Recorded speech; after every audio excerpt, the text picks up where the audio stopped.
This is the Patriots Catch-22 podcast with Evan Lazar and Alex Barth. I'm Evan Lazar. Evan Lazar. Hello, everybody. Nailed it. Joined as always by our Barth. That's a fit. That's a match. No risk it, no biscuit. 22. Here is Evan Lazar and Alex Barth. I promised you all, and I promised Alex, that I wasn't going to get duped by Taekwon again. Right? We're not doing Taekwon again. Sounds like you're about to. Or are we doing Taekwon again? No, because I've seen this. Are we doing it again or not? Well, Taekwon in the practice. Can you hear me, or I can't hear myself? I can hear you. Okay. All right. Whatever. Oh, there we go. Okay. I don't know. Weird morning. Anyways, Taekwon in this last practice on Tuesday, maybe we're back to not doing Taekwon again. So this is the seesaw that we ride, right? When this time of year where it's based off of practice, and one day somebody looks good, the next day he's invisible. We'll get to all of that, but it's Evan Lazar, Alex Barth, Patriots Catch-22 here with you for the next couple of hours ahead of Patriots Unfiltered at noon, and we got a lot to talk about. We got a lot to talk about from OTAs on Tuesday. Next week will be mandatory minicamp for the Patriots Monday through Wednesday, and we will have a show next Thursday to recap it all, and of course recap Brady night as well here at Gillette Stadium on Wednesday night. So a big time of year right now, big time of year for all Boston sports. Obviously, maybe a little bit of a bigger show down up the 93 there in Boston. But before we get started, hey Patriots fans, if you want to see Toyota's best offers, including those not seen on TV, go to buyatoyota.com. It's Toyota's official website for deals for the official vehicle of the New England Patriots. Toyota, let's go places. Easy to drink, easy to enjoy. Bud Light, the official beer sponsor of the New England Patriots. All right, so if you had to give three headlines from this practice on Tuesday, So just this practice, not the first three as a whole. No, just this practice. Just this practice on Tuesday. There were three headlines that you had to give that would say, if you just wanted like a 5-minute version of this show, these are the three things that happened at practice on Tuesday. I'm going to give all three of you to them, and then we're going to unpack them as we do individually. Well, I did that on 98.5thesports.com. Well, if people want to check it out. Yeah, we both did. Patriots.com. There you go. Well, they know that for me. But anyways, here we go. Number one, I think, is an overarching Drake Maye his overall development right now, because not only did he appear, and I say appear because I want to see what happens next week at minicamp if it holds, that he is taking reps behind Jacoby Brissett, right? It's one practice. We don't know if that was just a rotation or something wonky like that. So let's see if it holds next week. But it appears that Drake Maye has moved up the depth chart to the number 2 quarterback spot behind Jacoby Brissett. And we also talked to Alex Van Pelt, T.C. McCartney, and the Patriots offensive coaching staff. And obviously a lot of those questions were catered to Drake Maye and about Drake Maye's progress so far. The other element of this, I think, is the overall performance that we saw on the field, which to me is maybe not as important as number one at this time of year. Like, I'm not quite as worried about Jacoby Brissett was 3 for 10 and 11 on 11s, and he was 2 interceptions for Drake Maye. It was a little bit of a roller coaster performance for you as that practice went on. Yes, it was. No, I feel. Yes, it was. I feel the same that I told you at practice. I don't feel like I roller coastered. We'll get to it. All right. Number 3, and this is gonna make you so excited that this is number 3 to me. It's kicker, running back. Number 3 to me is the kickoff. Oh. Number 3 to me is the kick. I have a new theory on this. It's the spring. No, I'm not going to sit here again and tell you that all these things mean a ton, right? So just seeing, I think, our first extended look at the kickoff, I know our first extended look at the kickoff, it was interesting to see what they have in store. Now, we can't get into real specifics. We'll talk about it. Yeah. But we have to be a little bit careful about all the schematic things that we give away, especially with this element, because it's a brand new element. And I don't think that they really want it out there. I don't think that they want us drawing on the whiteboard exactly how they were blocking up the kickoffs. Let me put it to you that way. So we'll talk about it, though. But back to number 1. Drake Maye's overall development and his rise up the depth chart. I'm very pleased, to use a Fred Kirsch word. I'm very pleased at the things I'm hearing and the things I'm seeing about Drake Maye's development. I think the biggest one being that talking to Alex Van Pelt and TC McCartney, I feel like there is a playbook, there is a plan here of how they're going to get him up and running. I loved what Alex Van Pelt said, that it's a marathon, not a sprint. Yep. We're going to do it the right way.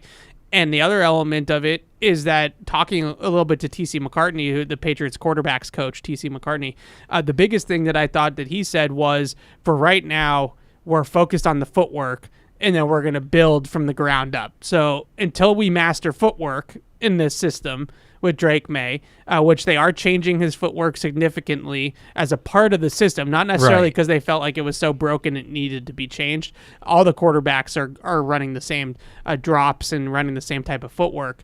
But the biggest thing is that until they get this footwork thing down with Drake Maye, they are not going to progress to throwing motion, upper body mechanics, that kind of stuff. So right now it's all about feet and eyes, syncing those together, timing those up with the routes, and worrying about that type of stuff versus we talked a little bit about a couple weeks ago, the shoulder shrug and the long motion and all that jazz. That's not on the table right now. Right now it's all about footwork.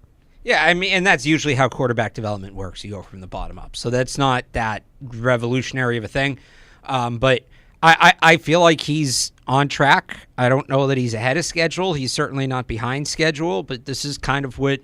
Remember after the first practice, we kind of came on here and bemoaned like, oh, he's got to get more reps and he can't be behind Bailey Zappe and they got to be split squad and all that. And we threw the caveat on there that was... it's just one practice, and let's see where they go from here.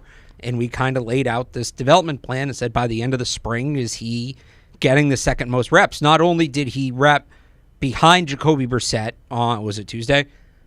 On Tuesday, but he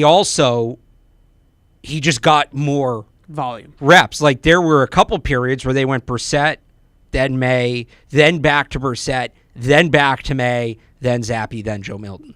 So the order, I'm not saying the order doesn't hold weight. It does. But, like, I'd be happy if he was getting significant reps, even if he was going fourth. I guess I'd be less happy because I want to see him working with the receivers he's going to be working with. But the idea being he just needs experience. And it goes the same for all the rookies, but especially at that position. So I think the fact that he's starting to get more reps, they're ramping him up, that's encouraging. He's picking up what they're putting down. That's the sense that I'm getting, is that he is absorbing what they're giving him, and he's making progress in these areas. And I think you can only take that as a positive. The main thing that I would look at with the footwork, too, is that he is changing stances, which is a bigger deal than people might think. And I understand that it gets kind of, clinical to talk about this, but left foot forward is a big part of the shotgun drop in this Alex Van Pelt offense. It's something that they all believe in. Mike McCarthy, like all the way back to, all of the stops that he has been in. He is a big believer in left foot forward. I asked him about it. Why is that such a big deal for you? And he just mentioned the rhythm and the timing of the drops to the routes and everything about this offense. As we know, in a West Coast offense, everything is about timing. It's a timing-based system. Right. And so he thinks that having that extra step in there of the left foot being forward for a right-handed quarterback is going to allow that timing to sync up a little bit smoother. And it's a little bit more of a natural motion than it is if you just put your right foot back and throw.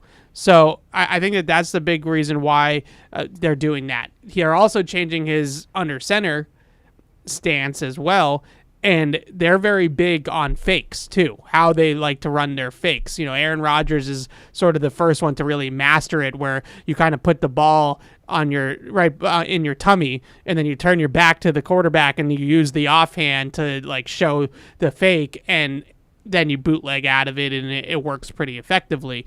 So they're changing some things about just the way that he goes about these things with his drops and with his footwork and with his ball handling. And it seems like they feel like he is progressing in the right direction with it, which is really optimistic. Now, number two, I told you, was the results. Right. And those were not necessarily always there on Tuesday. So for both quarterbacks, the one that really kind of saved the day at the end was Bailey Zappe, to be honest with you. Well, even he, I thought, was holding the ball a lot. And some of it, and Brissett did too. Like, they both took a lot of sacks. The difference, or not even the difference, but I'd say for both of them, like, some of the sacks were definitely just the defense was smothering the receivers. It's the red zone. You don't have a lot of time to work. But there were a few moments, especially with Zappe, where I felt like he had somebody, but it wasn't the guy he wanted. And it's the old, if the defense gives you a profit, take a profit. And it's like, you got to throw the ball. Yeah. You got it. When the guy's open, I get you're trying to push the ball.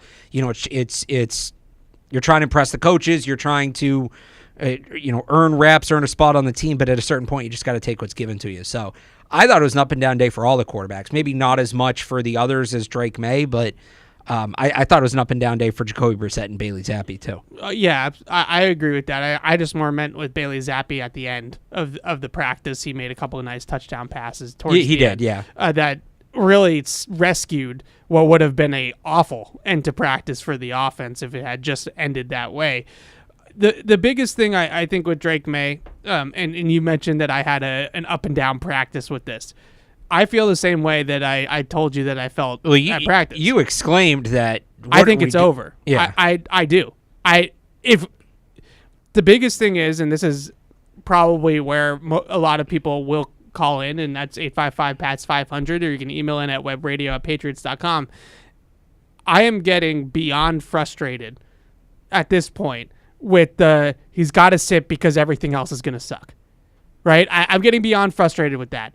I just can't deal with it, okay? Because it's not fair to anybody to play the worst quarterback just to play the worst quarterback. It's fair to him. It's not fair to him. It's fair to him. If they can't protect him, don't put him out there. He's the better quarterback. He should play. If they can't we just did this. No, we didn't. We didn't just do this. If this you is what I don't understand. You did it with the worst quarterback. You did it with the guy that can't elevate things. Okay, this is not that. We've seen athletic quarterbacks. We have to change our brains here. Athletic quarterbacks put behind, and I use this term very generously, patchwork offensive lines. Look at Anthony Richardson. Anthony Richardson can elevate. Anthony Richardson can protect himself. And what happened last year? He still got hurt because that offensive line was a mess, because the tackle situation was a mess. You can't put him back there if he's going to get him. If you're going to get him hurt. So then tell that to the other 52 guys on the team. Tell that to the brand new coaching staff and the brand new general manager who's trying to win games. Tell that to the fan base that they're all going to have to go out there. I've said for 17 games. I don't know about the other 52 guys on the roster, but for the rest of that, 3 for 10 Jacoby Brissett, who it's not. I thought you said we're not putting weight on numbers from this time of year. I'm just telling you, it's not throwing shade at Jacoby Brissett. So about 2 interception Drake Maye then. He's gonna throw some picks. He's gonna make mistakes. He's right, but you can't pick the numbers there when you want to and when you don't. I'm telling you that the biggest thing that I see out there in these practices is that when it comes to all the things that you want for a quarterback in terms of arm talent and the physical stuff, it's not close. All right, look. As it shouldn't be. He's the 3rd overall pick in the draft. I'm not saying sit Drake Maye all year. I want to have the left tackle situation figured out. It's not going to be figured out. Well, no. How long are we going to wait? At a certain point, you have to figure out. I mean, it could get figured out in camp. It could take a month. Just like last year. Remember last year it took them, what was it? The players aren't going to change. The players are the players. I know but they don't have a definitive left tackle. Remember last year it took like 5 or 6 weeks for them to settle on a configuration? 13 minutes to get into it. I like that. Remember last year it took them like 5 or 6 weeks to get into the configuration of the offensive line they wanted because guys were hurt. And then remember they went through so many left tackles because nobody could play it, and they kept having to try different guys until finally they settled on whatever they settled on. That's what I'm saying. The players aren't going to, it's never going to be good, but like I foresee a scenario where it's Chukwuezekwor for a couple weeks. Maybe it doesn't go great, so they try Kaden Wallace. Maybe Calvin Anderson gets a shot, and maybe you get this all figured out in the preseason. Maybe you do. Maybe it takes the regular season. Figure out who. I want them to be in a spot where whoever the left, because the rest of the line I think takes care of itself. And Onwenu, so at one of the guards, you'll figure out the other guard. That I think you can figure out a little quicker in David Andrews. So it's really that one spot. I want them to be in a spot where they are looking at their left tackle and saying, this guy, pending injury, right, assuming he's healthy, will be our left tackle through January. Because I don't think they knew the answer to that question last year until October. Okay, but let me ask you this. Yeah. What if, and this is what it's an if program Sure. sometimes. What if that solution never comes? Then we get to next offseason, and they're taking a tackle in the top 5, right? Top 10, top 5, somewhere in there because they stink again, which they will, right? Then you have a top 5 pick at tackle, and now he's a rookie. Now we're saying, well, Drake May is blindsided. No, I won't do that. I will tell you right now, I won't do that. It might be protected by a rookie. If Kaden Wallace comes out and looks like a legit left tackle, great. I have no problem putting Drake May behind him then. Don't put that word in my mouth. There are going to be people who do that. I won't. If they get Will Campbell, if they get Kelvin Banks, I trust that guy to protect Drake May. Okay. Because I've seen those guys play left tackle at a high level. We need to get over the hump and out of our heads that we are still dealing with a young quarterback that plays like Mac Jones. He's bigger, he's stronger, he has a better arm, but he's more mobile, he's a more physically talented quarterback. Those kinds of quarterbacks have still been derailed by bad offensive lines. Every single quarterback has had his bumps in the road. We can go down all of them. And again, we talked about this last week. I'm not saying, the offensive line isn't perfect, don't put them out there. They were dead last in the league last year.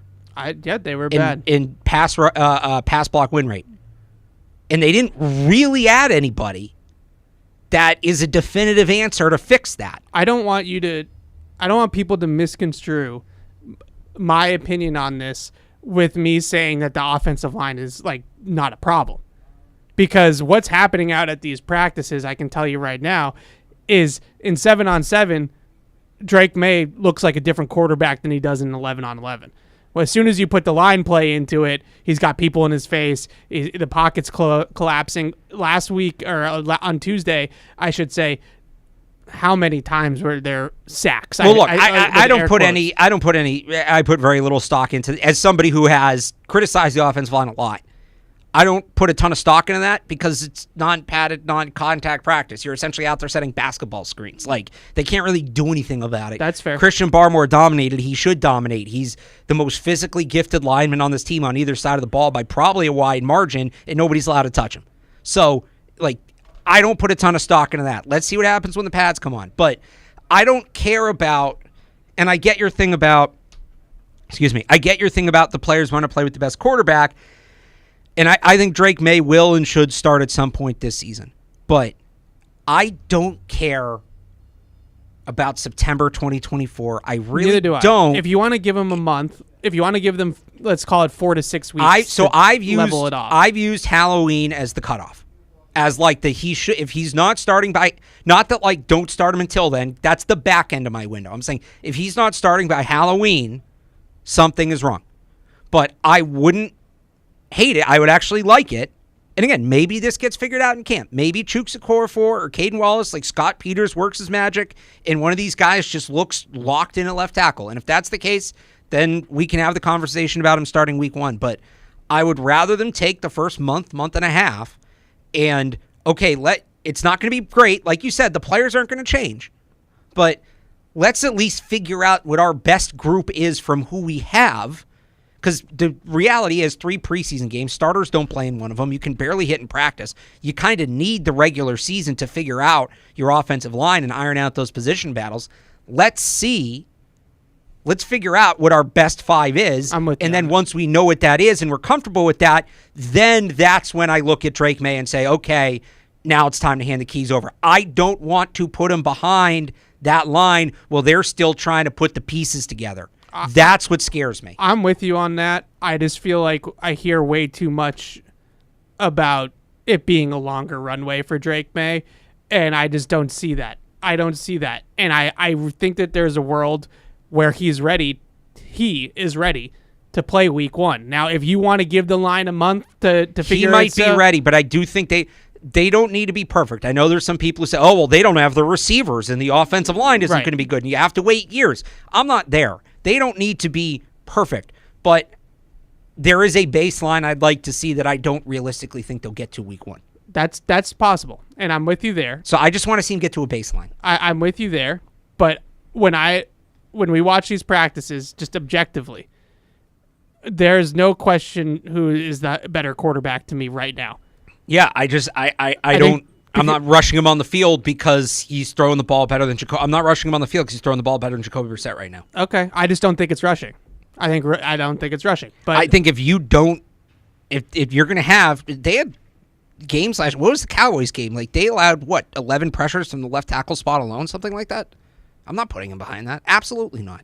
Okay, well, I don't know if he's going to play this year then, because I don't know if that's ever going to fix itself. Well, no, because eventually... how is that... If the players don't change, the personnel is not going to change, and it's not likely that it's going to be much better. Because I think some of it is... Than what we think it is. I'm not saying... Right. I think it's going to be better than it was last year on its own, just organically, but it's not going to be much better than what we think we're projecting. So I guess I have this belief, too, that to go back to my point before about you can't really evaluate offensive line play until the regular season. I agree. Unless they just play everybody. I agree with you that it's impossible to evaluate. I think there will be some natural growth in once guys start playing regular. Like they did, the personnel didn't change last year in the offensive line marginally, but it got better as the year went on. Some of that was somewhat. Some of that was they moved guys around. They figured out their best five. They finally put Mike Onwenu at right tackle.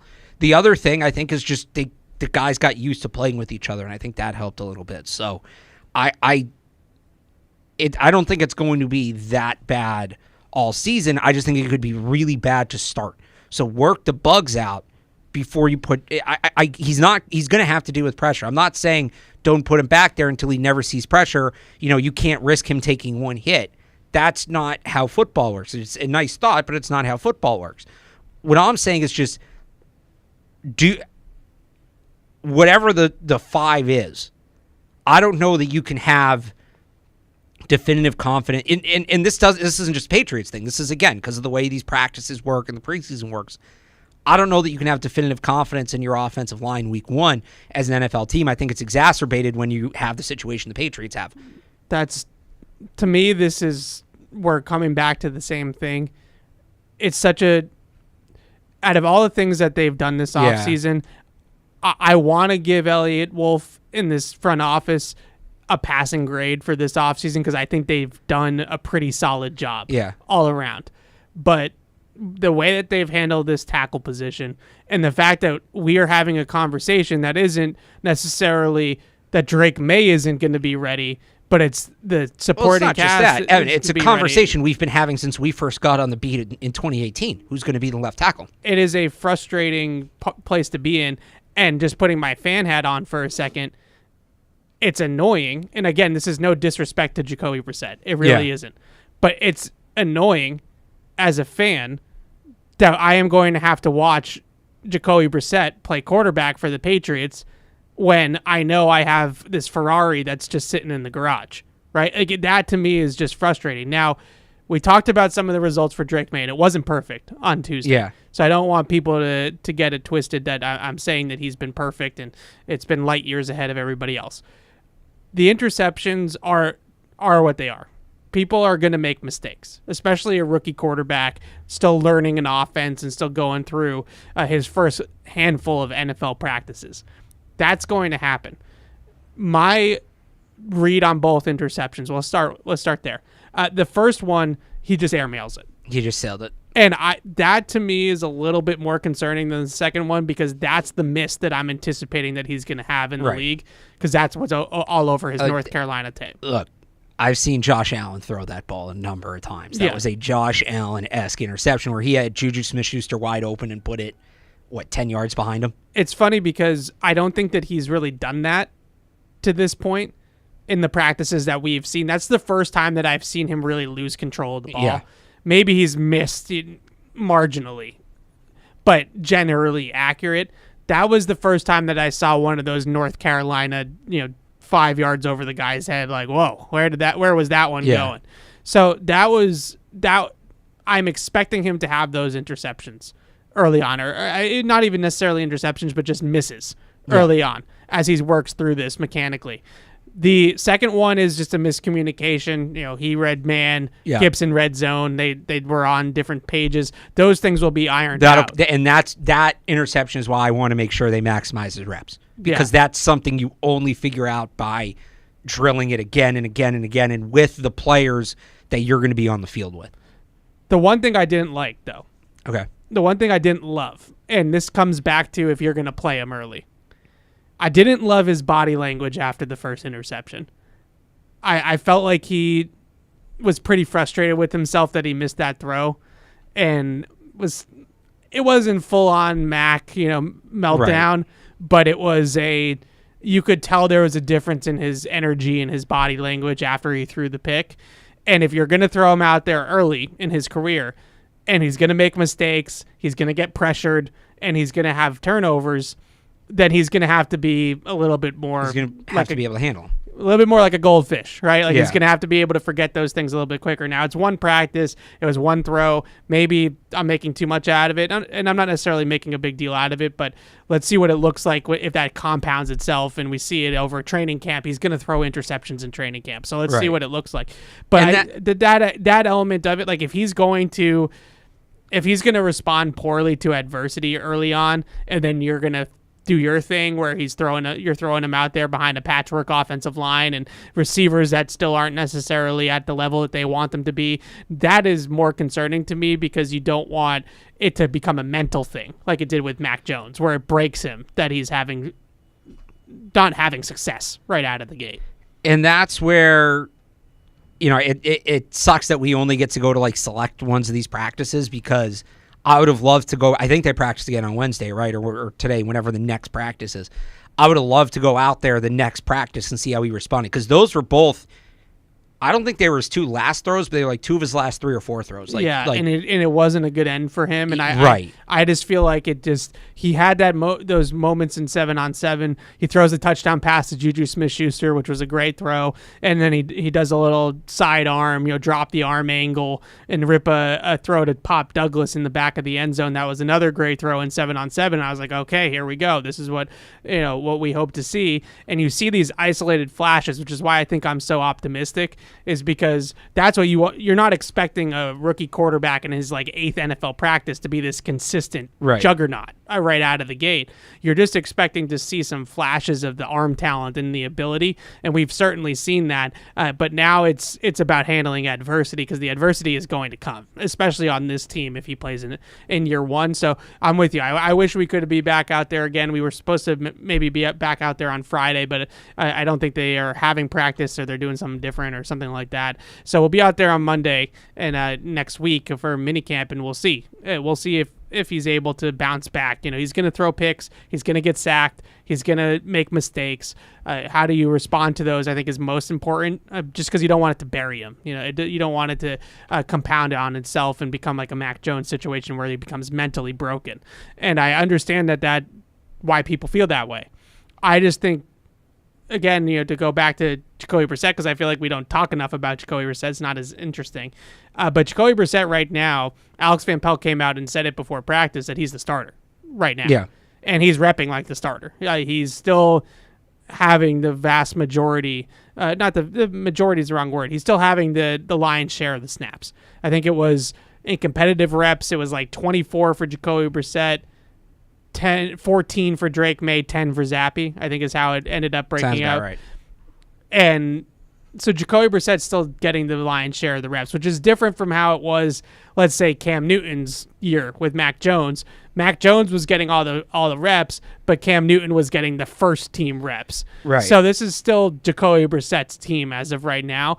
The one thing I would just say with Jacoby Brissett that I saw on Tuesday was just seemed a little off, and maybe this comes down to, we should also put the caveat on all of this, that this was the first time they did red zone. So they did red zone in the classroom, right? They take it from the classroom on the whiteboard or whatever they use now. Then they did it against air. They ran routes against air, which, by the way, the routes against air that they did early on in practice, where they were just practicing the same routes they were going to throw in the drills, the routes against air weren't great either. They were missing throws against air. even in some circumstances. And then they brought in the defense, and they played 7-on-7, 11-on-11. Jacoby Brissett just seemed like he was making guys make acrobatic catches too much, like just a little bit off, like a little ahead of guy or a little high or whatever. So maybe those things start to iron themselves out once they get more reps in this offense and in this red zone install. But just in general, I think he's been steady, but I have not been blown away. He's probably still their most consistent quarterback as of right now, but that's experience and just know-all. Yeah. But I just feel like we kind of knew what Jacoby Brissett was, and I don't feel like I was wrong or we were wrong about our read on it coming in. Yeah, I'd agree with that. I think there's been times where, he definitely looks better than he was the first time here. That's expected. He's made some nice throws, but you're right, he is what he is. Yeah. All right. Do you want to talk about the kickoffs? Yes. So the Patriots practiced kickoffs for the first time last week, or on Tuesday. I keep saying last week. I don't even know what day it is. Feels like last week. On Tuesday, and it was interesting because there's a few things that I believe a lot of teams are going to do. Yep. The first thing is you're going to have 2 returners back. Yeah.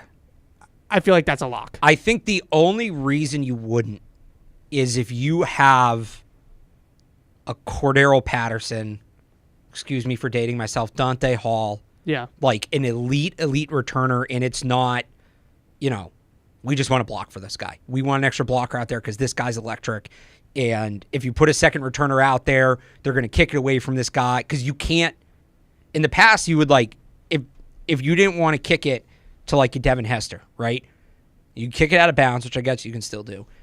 Or you could squib it and kick it to one of the up men. You can't do that now. If there's one guy back, you're either giving them the ball on the 40 or you're kicking it to him. You can't kick it to a guy standing like the 25 and hope to tackle it like some slow, fat blocker and hope to tackle him. Right, because there's a landing zone. Right, and the returner's the only one in the landing zone. So the only reason I think you would have one guy back, which I don't know, how do the Patriots feel about Jalen Reagor? I don't think he'd be at quite that level, at least not yet. Maybe he proves to be.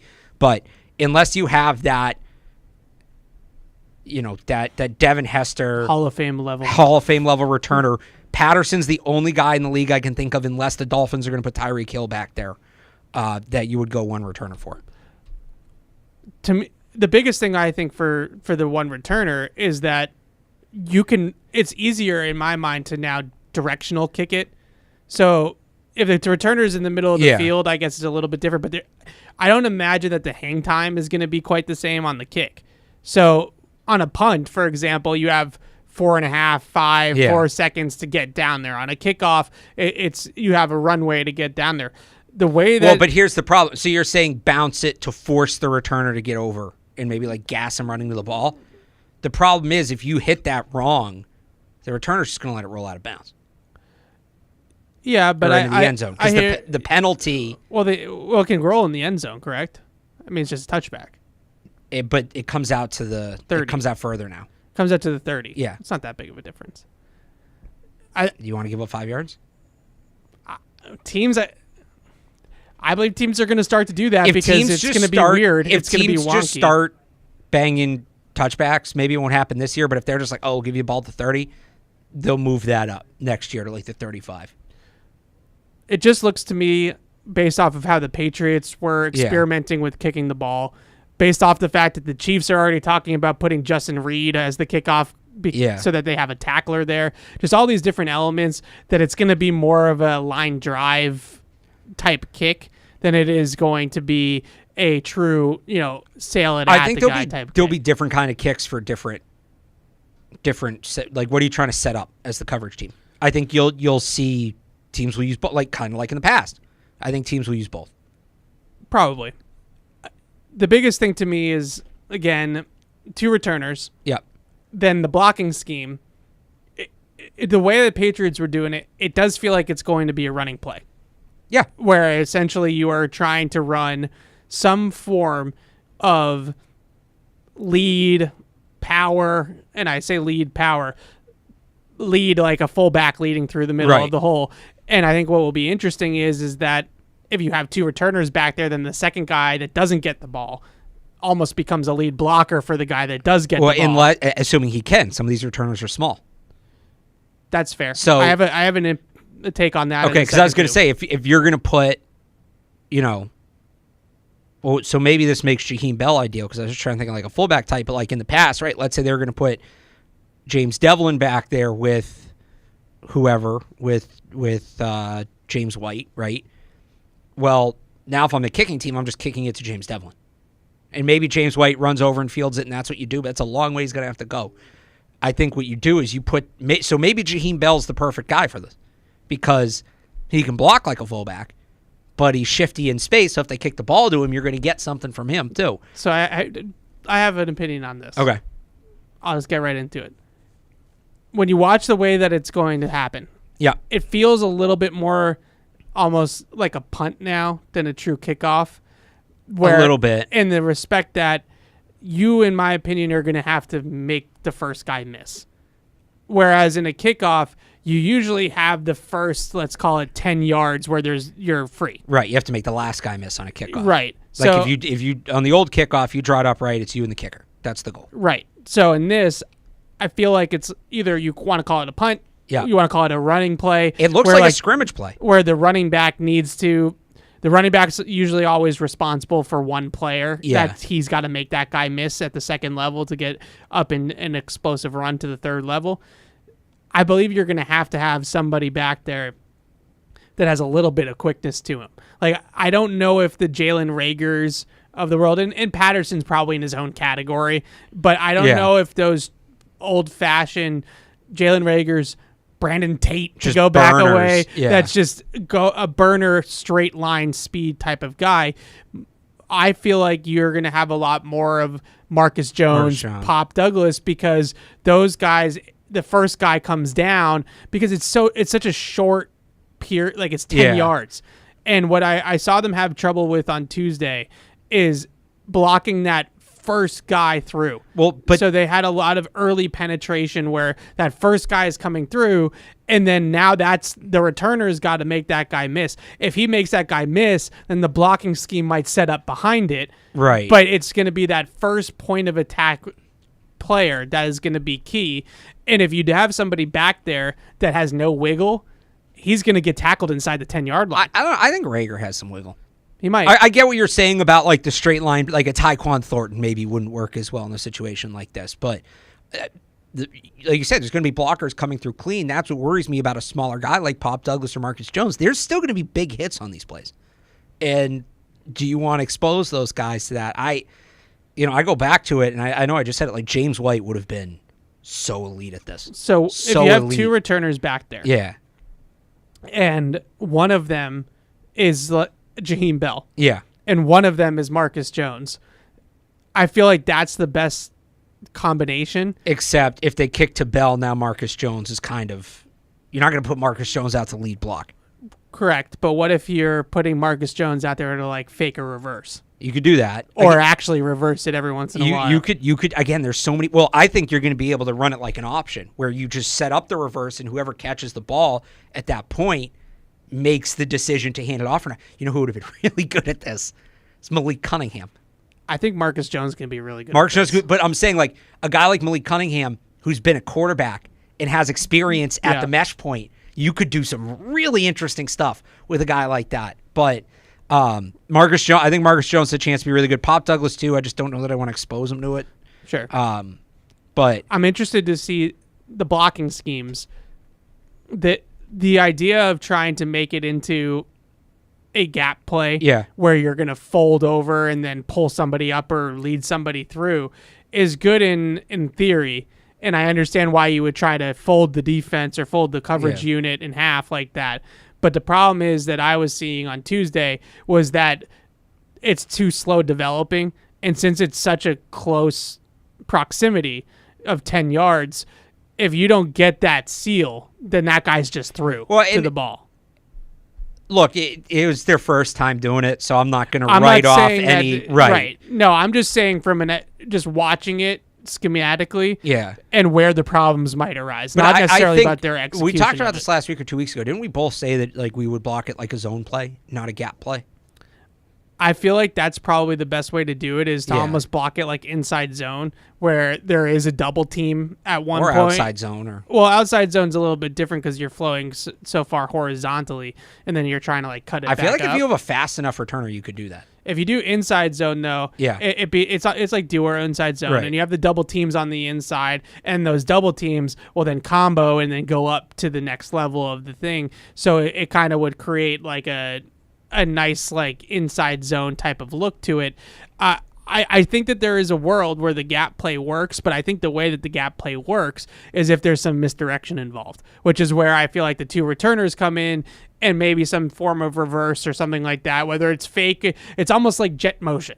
Yeah. Or something along those lines where you're not necessarily giving the ball to the guy that's coming in motion every single time, but the threat of the motion at least holds the backside of the defense for that extra beat to allow you to set up the blocking angles to these blocks. Well, we've talked about this too, and I'm trying to remember what they did on Tuesday, and I don't know if this is like we can get into this, but so the blocking team, or sorry, the kicking team besides the kicker, they're all going to be lined up like on the 40.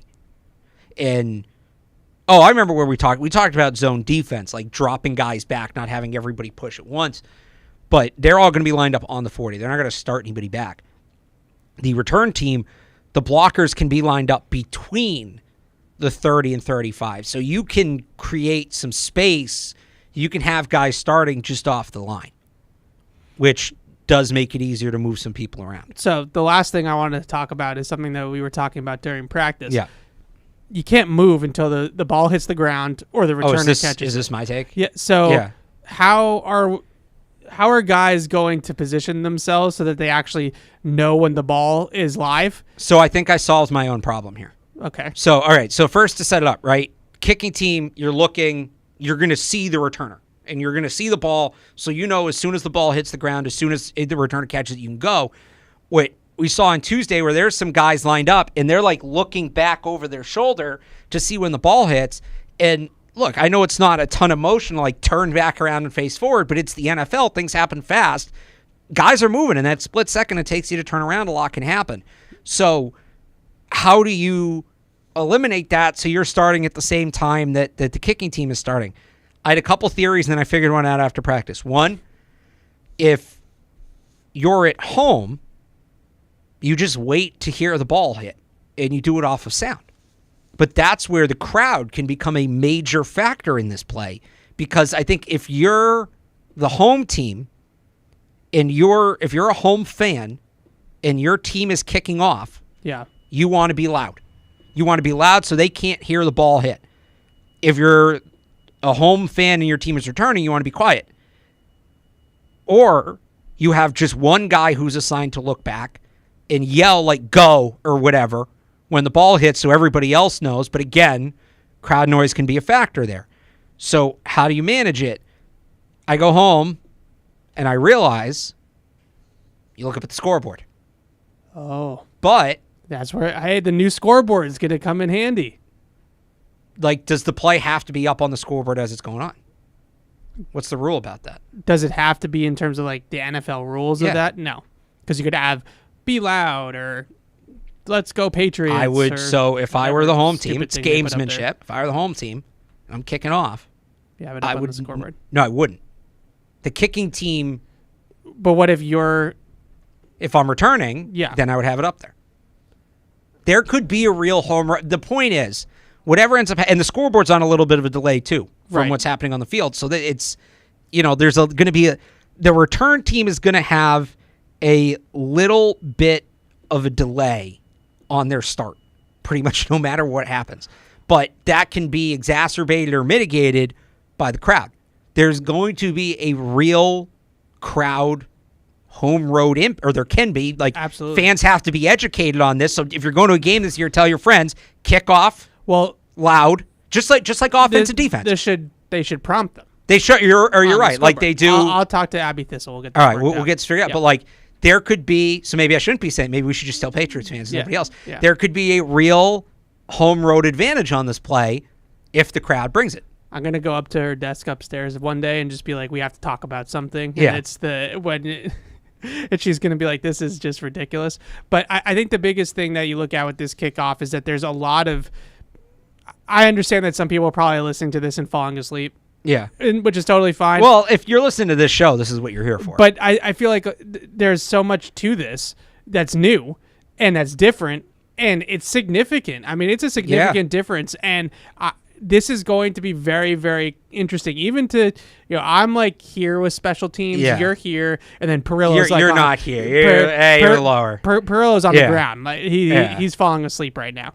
But even Paul said on Tuesday that he is a little bit intrigued by this because it's hard not to be. It's an element that has changed significantly in the game that is going to impact games. And his theory, and I wanted to float this with you. Okay. His theory is that early on there could be a ton of wonkiness, and if there is, then it might just end up with teams just booming it through the back of the end zone for touchbacks. What Jeremy Springer said last week was that because every team's going to try something different, right? Everybody's going to experiment with this differently, and within 5 or 6 years, there'll probably be a consensus 2 or 3 ways you do it, and that's what it'll be. But the teams that figure out the nuances and the ins and outs of this first and have that kind of advantage or have that, like, are able to master elements of this or find, I don't want to say loopholes in it, but like uncover strategies or whatever, they're going to be at a massive, massive, massive advantage for the next year or two. Okay. So I think this is something that teams are probably piping a ton of resources into. If I'm an old XFL coach, I'm offering my services out to the highest bidder, and the rules are a little different, but these are guys that have already game planned for this and worked on this, and I'd be using those guys as a resource. I'd be going back off the XFL film. I'd be running this in practice a ton. Like, there's going to be a big advantage for the teams that figure out how this works. I also wonder how much we're going to see them practice this. We saw a lot of practice from Bill Belichick on special teams. Yeah. We all know that. This is going to have to be practiced in training camp. Here's the thing. And I understand you want to hide some of the schematic stuff, but you're just going to have to trust the reporters, and you're going to have to just go for it, because if you just go into week 1 and you haven't put anything in the preseason and you haven't put anything into camp because you're so worried about what teams are going to see and what teams are going to learn about your strategy, you're going to be in a big, big trouble come week 1. I think maybe as we get closer to the preseason, but I think this is going to be something that teams hammer in that week and a half between when we're roster cuts. And I think it's something we'll see some of it. We'll certainly see some of it. And I don't think you're going to see any. That being said, I don't think you're going to see anybody tip the people who have the real creative stuff drawn up. I don't think you're going to see that in the preseason. I think you're going to see everybody approach it very vanilla in the preseason, and then when we get to the regular season, that's when they're going to get in the bag.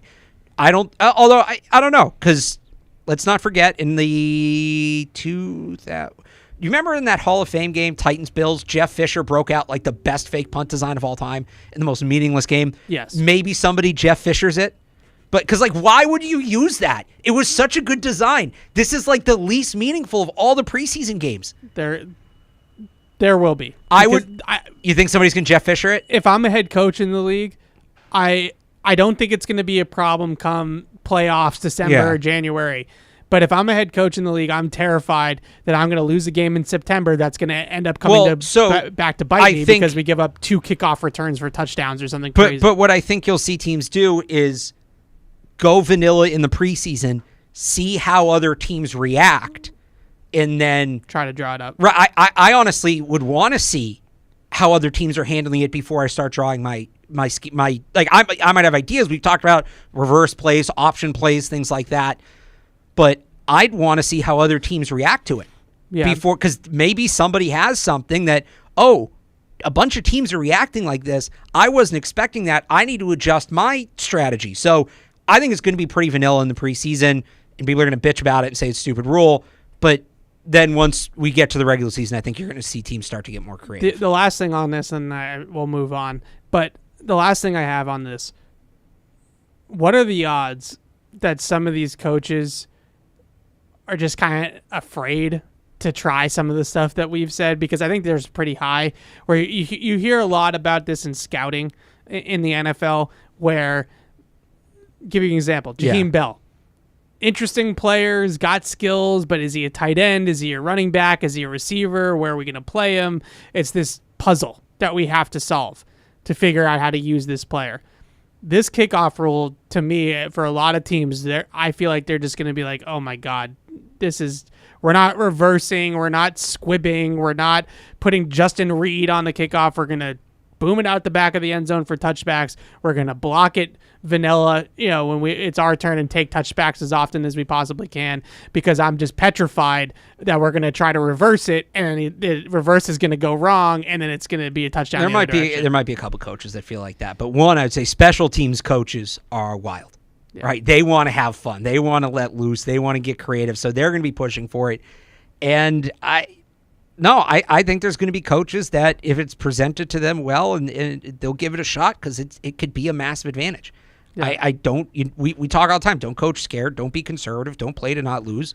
I think there are going to be teams that see the advantage of now, I think it'll be some of the better teams, because if you're the Chiefs, you can try something, it doesn't work, you're still going to have a good shot to win the game. Right. Because you're just so talented. The Ravens, right? Teams like that.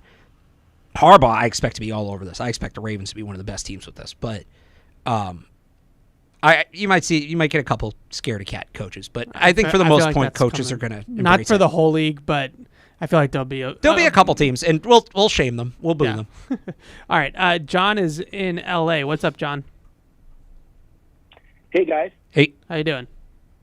I'm well. I just wanted to say, first of all, that I followed you on the old show. I've been listening to PFW for started, and I'm so happy that you guys are both in the fold and have this show, and it just shows a lot of hard work and sort of creating your own opportunities, and it's really great to see. Thank you. Appreciate that. Sure. You guys have to steal Taylor and Cadlick next gen.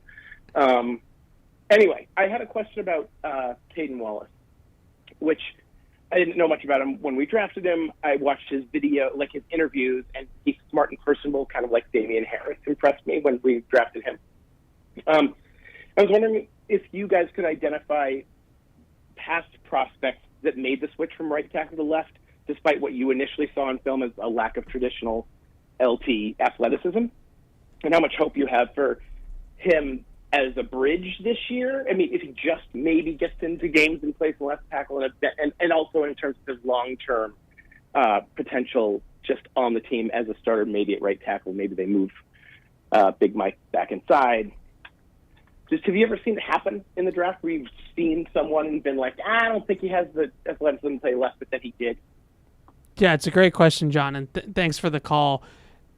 Off the top of my head, I can't think of any Hall of Fame caliber, all pro caliber players that have switched sides. Obviously, not right out of the draft. I mean, like Penei Sewell's moved around. So Penei Sewell was a right tackle in college and is a right tackle in the pros. Yeah, but he's played left a little bit. But right, they kept him at right. Yeah, he's a right tackle. I think there's been guys when you're down the depth chart that are swing tackles, swing tackles that have to learn to play both sides to make an NFL roster. Adrian Waddle. But he's more talking about a guy that switched sides and then went on to go and be a really successful and NFL I think he's player. saying like specifically as a rookie, because I mean I think Nate Solder was a right tackle his rookie year. So usually it's left to right, not right to left, because in college if you have a guy that might be playing left tackle in his college program because he's the best offensive lineman in that program, but then you get to the pros and sometimes they'll switch those guys over to right tackle, which, for example, I think that might be happening in Los Angeles with the Chargers with Joe Alt, because they have Rashawn Slater. That annoys the crap out of me. But so they're going to have to figure that out. I've heard it more going from left to right than right to left, mostly because you get into the pros and maybe you're not quite good enough to play on the left side for a team, but you're good enough to play on the right side in terms of pass pro and foot speed and that kind of stuff. But I haven't, off the top of my head, I can't think of anybody that went on to have a really, really successful career being a college right tackle and then a pro left tackle. Can it be? I might have one. Hang on. I'm trying to remember which side he played in college. So Tristan Wirfs played mostly right at Iowa, but he did switch to left his last year before he went into the draft. Right. So he had some experience. And then he played right for 3 years in the NFL before he moved to left. So, but that I just looked up, like, right to left tackle, and he's kind of the one that's held up. Well, he played 3 years at right and also had left tackle experience in college. it really doesn't happen. Not for a guy like Wallace. Chukwuekorfor, we should mention, did play left in college. So he's a little closer. Yeah. He has now. Granted, that was 7 years ago in the MAC. Yes. But he did. Hey, don't diss the MAC. Like You're Mr. dissing the MAC. You're I'm dissing the MAC. You're Mr. Mac. You over think there. I would diss the MAC? You How just did dare diss the you, MAC. sir? You can't diss the MAC like that. Those Was are he? your people. Was he facing Max Crosby? He might have been facing Max Crosby. It's Western Michigan, right? Well, he was at Western. Max Crosby was at Eastern, but I just don't know if they were there at the same time. So it can be done. I feel like this is something that should be said. Love Maction. It's not impossible to switch sides. It's just not usually very common because if a guy is very good on the left side or he's very good on the right side, there's no reason to play sides with him, right? There's no reason to switch him over. But at the same time, I don't think it's totally out of the realm of possibility that Kaden Wallace can do it. Now, I still feel like 2 years from now, are we talking about Kaden Wallace playing right tackle for this team? I would take the percentages of that being yes. Like if I had to put a percentage on him eventually just going back over to the right side and sticking at right tackle, it's probably higher than I think he makes it at left, but it's not impossible to make it at left. This is an interesting question though with their entire team right now is like you said earlier, is just their configuration along the offensive line. I still feel like their best five along the offensive line is probably going to have Kaden Wallace at right tackle. And maybe this is what you're talking about earlier, that it could take them 5 or 6 weeks to just succumb to that reality. The question really then boils down to Onwenu and how much he cares about sticking at tackle versus moving inside. Now, he's already paid, so I can't imagine that he's going to care all that much. Either way, you're still paying him $18 million a year, whether he's playing inside or outside. But I still believe that the best offensive line for them is Chooks, is obviously from left to right. Chooks at left tackle, Sidy Sow, David Andrews, Mike Onwenu, Kaden Wallace. It just might take some time for them to get to that point. But that's a big question. Can they make this switch happen? And this is Scotty Peters' dojo, right? Can he make this happen? All right, so I found it. So Chukwuekorfor and Max Crosby did face each other in college. 2017, Max Crosby was rushing off the left side, so they didn't go head-to-head. In the 2016 matchup, Crosby got just one pressure on Okorafor. He allowed two, but Crosby got one of them in that game. And then in 2015, hang on, it's loading. PFF's loading. So Okorafor didn't allow pressure in the 2015 game, and Crosby didn't play before that. So held his own against Max Crosby the one time they met in college. A 19-year-old left Max tackle. Crosby. All right. And he was good in college. He wasn't, we thought he'd be this, but he was a good player in college. He was third-round pick, fourth-round pick. Patty is in Agawam. What's up, Patty? What's up, guys? How you doing? Hey. Doing great. Sorry, I'll take you off Bluetooth. So I just had a crazy scenario. I wanted to know what you guys think. Love it. How much would you love to see our beloved Patriots trade Bailey Zappe to the Jaguars for, future considerations? And that's the question, and I'll take it off the air. Just to compete with Mac Jones. Thanks for the call, Patty. I assume that's what this is just to I think so. That's throw him some back in the quarterback room with Mac Jones. That's some college football nonsense where a guy transfers to another school because he wants to start, and then the guy he was trying to get away from also transfers to that school. You see that in college football sometimes, a backup quarterback will transfer, and then there's a coaching change, so the starting quarterback he was trying to get away from transfers out, and he just looks at it and he's like, oh, I know I can beat out that guy. I've beat him out before. Right. So Drake Maye sort of did that. Well, he stayed. Who's the guy that he was with at UNC? I know, I can't remember. Who just transferred back to UNC. Yeah, what's his name? It's on the tip of my tongue. It's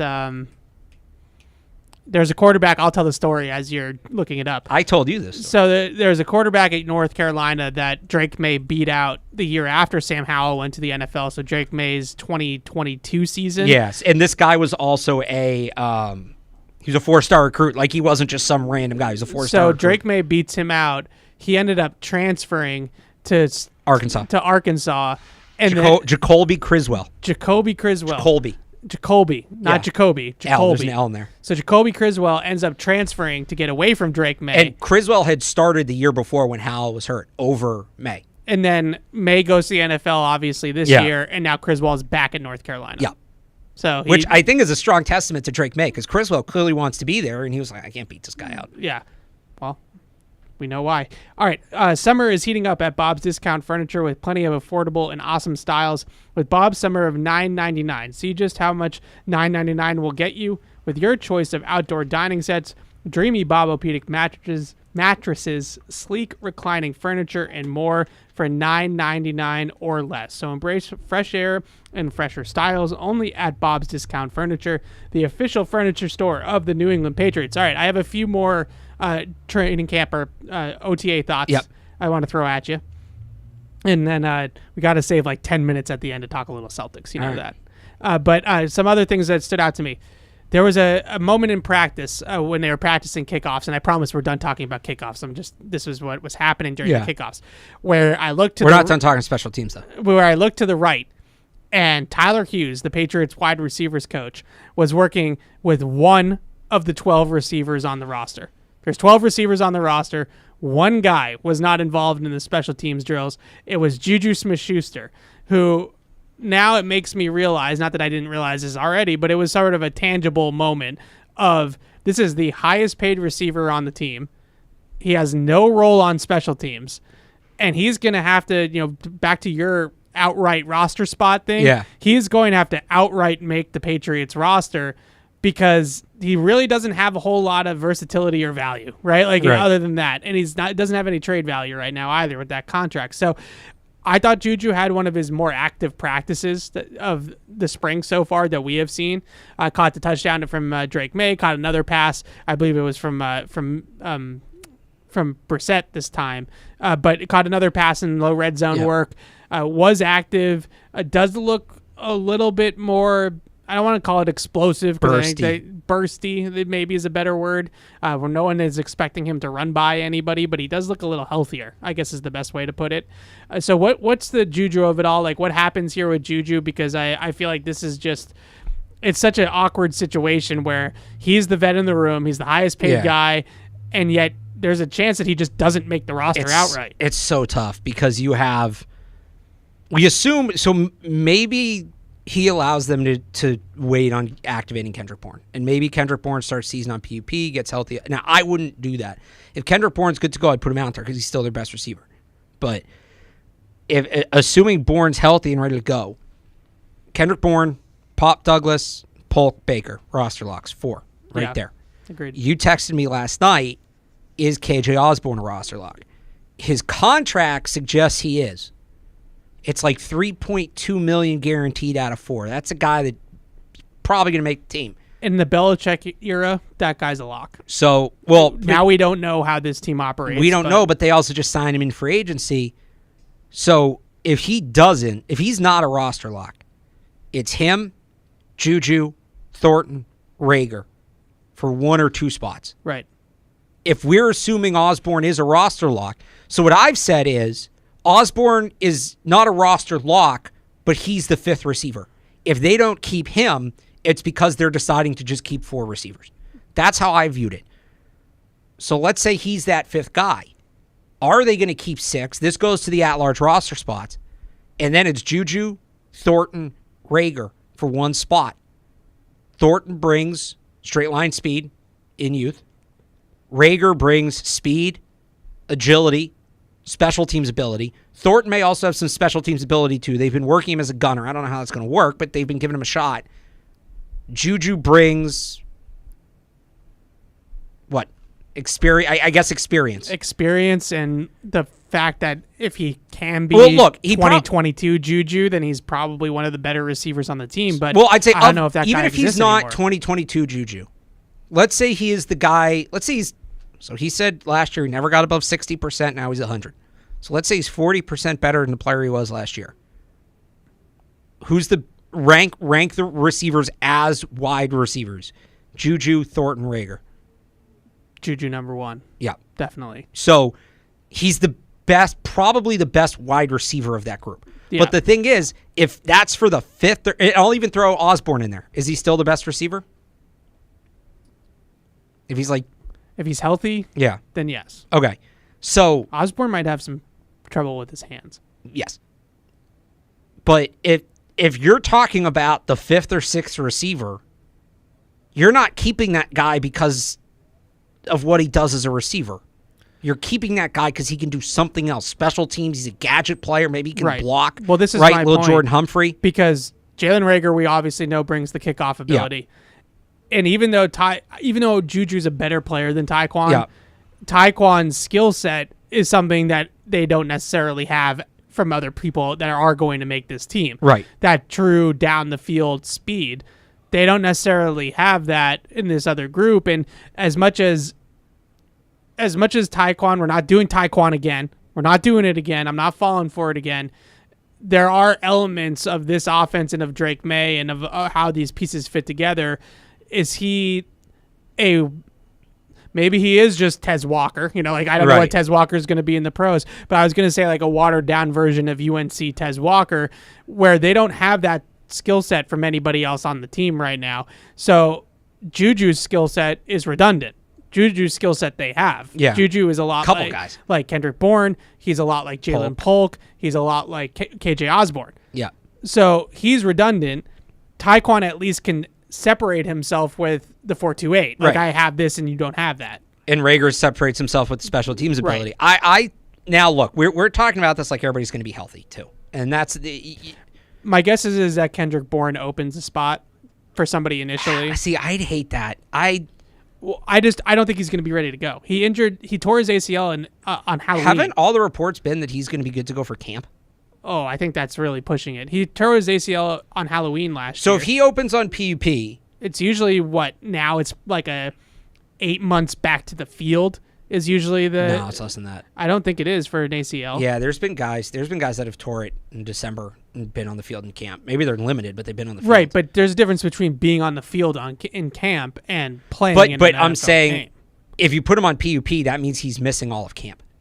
I'd hate that.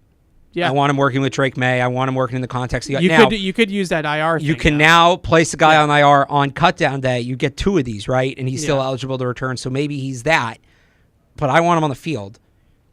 The other thing, who knows what's going to happen with Tyquan Thornton, right? Right. But the injuries will shape it. But it's going to be a tight competition. I think the best case scenario, everybody stays healthy. Juju has a good spring, good summer. Somebody gets receiver banged up in camp, whatever, you trade him for a 6th-round pick. It's possible. It's more likely that he has trade value than a Tyquan or one of those guys. This was my next question, and this goes in the complete opposite direction. Do you think they could get Tyquan on the practice squad? He has no guaranteed money on his contract. Depends. They cut him, it doesn't cost him anything. It depends on what he does in the preseason, obviously. If Drake Maye takes a ton of reps as a second-team quarterback in the preseason and he's throwing bombs to Tyquan Thornton, then probably not. But is it possible? Yeah, he's done nothing in the league, so it's definitely possible. Because if you could get him on the practice squad, and then in a couple weeks play with it, play with it like that to me is how you work out the numbers. You trade Juju, Thornton, you try or Reagor. You can get on the practice squad. Reagor, I think you can definitely get on the practice squad. But there's a way to keep those guys just not all on the 53. Maybe Kendrick Bourne going on IR changes things. But it's tough. I feel like you are really going to have to see an outstanding training camp from Juju Smith-Schuster to make me feel like it's worth it to have him here when they have guys that can just replicate what he does. And the other part of it is, and this isn't even to knock Juju, is Gerard Mayo, Elliott Wolf talked about playing the kids. Right. That was one thing we talked about with the previous coaching staff was they didn't give the rookies enough a chance to develop. And playing the kids means there's going to be mistakes, but that's how they're going to get better. If you keep Juju, is he going to play? If you keep Juju, he's either not going to play, and then you have $12 million sitting on the bench. So that's the thing. It would be, or Jalen Polk isn't going to play, which would suck. Right. So that's why I think it makes more sense for Reagor Thornton, because Reagor's going to give you something on special teams. Yes. Thornton, maybe, to be determined. If he comes out and looks capable as a gunner. Thornton, I don't know if he's going to make much on special teams. I don't think it's going to work with him as a gunner. He's not big enough. No, but I think he at least gives you something that in a package of 10 Sure. or 15 plays a game, first down, and you want to hit, the deep over routes and stuff like that off play action, then you have this guy that can run as fast as Sure. Tyquan can. Is he going to play a bulk of the snaps? No, but maybe there's like a package of plays that are Tyquan based plays because of his speed. It's just tough to do the numbers on, even if you can figure out how Juju gets on the team, right? Okay, they cut KJ Osborne. He doesn't make it. He's not a roster lock. Maybe Kendrick Bourne goes on IR. But then, is he playing? Right. And if you're just keeping him to keep him and he's not going to play, you're just keeping him to be a locker room presence. That's what coaches are for. So the numbers just get really tough. We also have a comment on YouTube. We're talking about the wide receivers. Mike says, Marcus Jones is still the best wide receiver they have, and he's a defensive guy. Oh, God, stop it. You might still see him a little bit as a package player. Marcus Jones is not the best wide receiver they have. He's a package player that is really good at one thing, and they use that one thing. He hasn't. We're not entertaining Marcus Jones as a receiver. I've been getting questions about it. It's still. Yeah. Oh yeah. Well, because I think people see those couple plays and they're like, why can't he do that all the time? Because those were very specialized plays that he hasn't been training as a route runner. He hasn't been training in any of that regard. Like, he has a couple things he does well that they take advantage of 5 or 10 times a game. That's what he is as a receiver. He's not a full-time receiver. He doesn't have the route tree. He's not big enough. I know that it doesn't necessarily matter. And he doesn't want to play receiver. He doesn't want to play receiver. And it's not a situation where he's not going to make it in the league as a corner, and he has to switch positions. Like, Joe Milton might not make it as a quarterback and might need to find a different way to make an NFL roster. Logan Thomas, right? Like that, he might have to do something like that. Marcus Jones is a good enough corner to just play corner and return kicks and make in the league for a long time, as long as his body holds up, because he's a smaller guy, but as long as his body holds up, he should be in the league for a little while. That's the difference. Marcus Jones also, I would say, the best case scenario of Marcus Jones playing receiver, which I can't believe we are not doing this again, is Pop Douglas. Right. And you already have Pop Douglas. Remember when they drafted Pop Douglas? That's what we said. It's like you now have a Marcus Jones who can play offense full time. So really quickly on 2 more receivers, and then I want to move on to running back. KJ Osborne dropped some passes so far in camp or in OTAs in the spring. Had issues with drops last year in Minnesota. His drop numbers in Minnesota last year were not good. This could be like a Yips situation. I hate to throw that word out there. Like, Yips is probably a little too strong, but his hands are an issue, and he hasn't necessarily done anything to make me feel like he can't make the team yet. But if you can't catch the ball, you can't catch the ball, right? You got to catch the ball. That's the position. So I feel like he's someone that looks good in shorts, looks good in theory, right? Runs pretty well. It seems like he's got some veteran experience, some savvy to him that he's got going on, but he's got issues with drops. And where do you stand with KJ Osborne, I guess, is the long way to ask that question. I mean, you know how I feel about drops. I don't necessarily care about the overall number. I care about the percentage. But he was up there last year among wide receivers. He was 1, 2, 3, 4, 5. He was 8th last year ninth last year in drop percentage, 6.75 drops. Yeah, no, he had an issues starting last year, wasn't it? I don't think it has been a career long thing. No, he had a total of before last year. Hang on, I have it right here. I had a second. He had 4 drops. He didn't really play. He didn't get any targets as a rookie in 2020. Between 2021 and 2022, he had almost 200 targets. He only dropped 4 balls. Last year, he had 75 targets. He dropped 5. Yeah, so we'll see. Maybe it's a one-off. I still think he's a good complementary player. He's not number one. Hands might be a part of that, but let's see when the pads come on. Okay, running backs. Big thing with running backs to me right now is that running back 3 competition. This is something that I care about with running backs. And you've been giving me a hard time about this. Look at you doing your job. I care about this. JaMychal Hasty made some plays on Tuesday. He was probably the standout. Now we're a lot of pass heavy and we're not running the ball yet. So we're not really in Kevin Harris's world right now. We'll get to training camp and see what happens. But Hasty has some skill in the passing game. He made a great catch, catching one back shoulder throw on Jawan Bentley in the red zone from Jacoby Brissett. Really good play. Probably the play of the day, I would say, for the offense. And he's got some speed. He's got some juice coming out of the backfield. Maybe a better fit in this system than somebody like Kevin Harris, who's a plotter, bigger guy, and is more of like a wrecking ball running back. I'm interested in Hasty. I still feel like they're a running back short. I still feel like there's an outside addition, an external addition that's going to be needed at this position.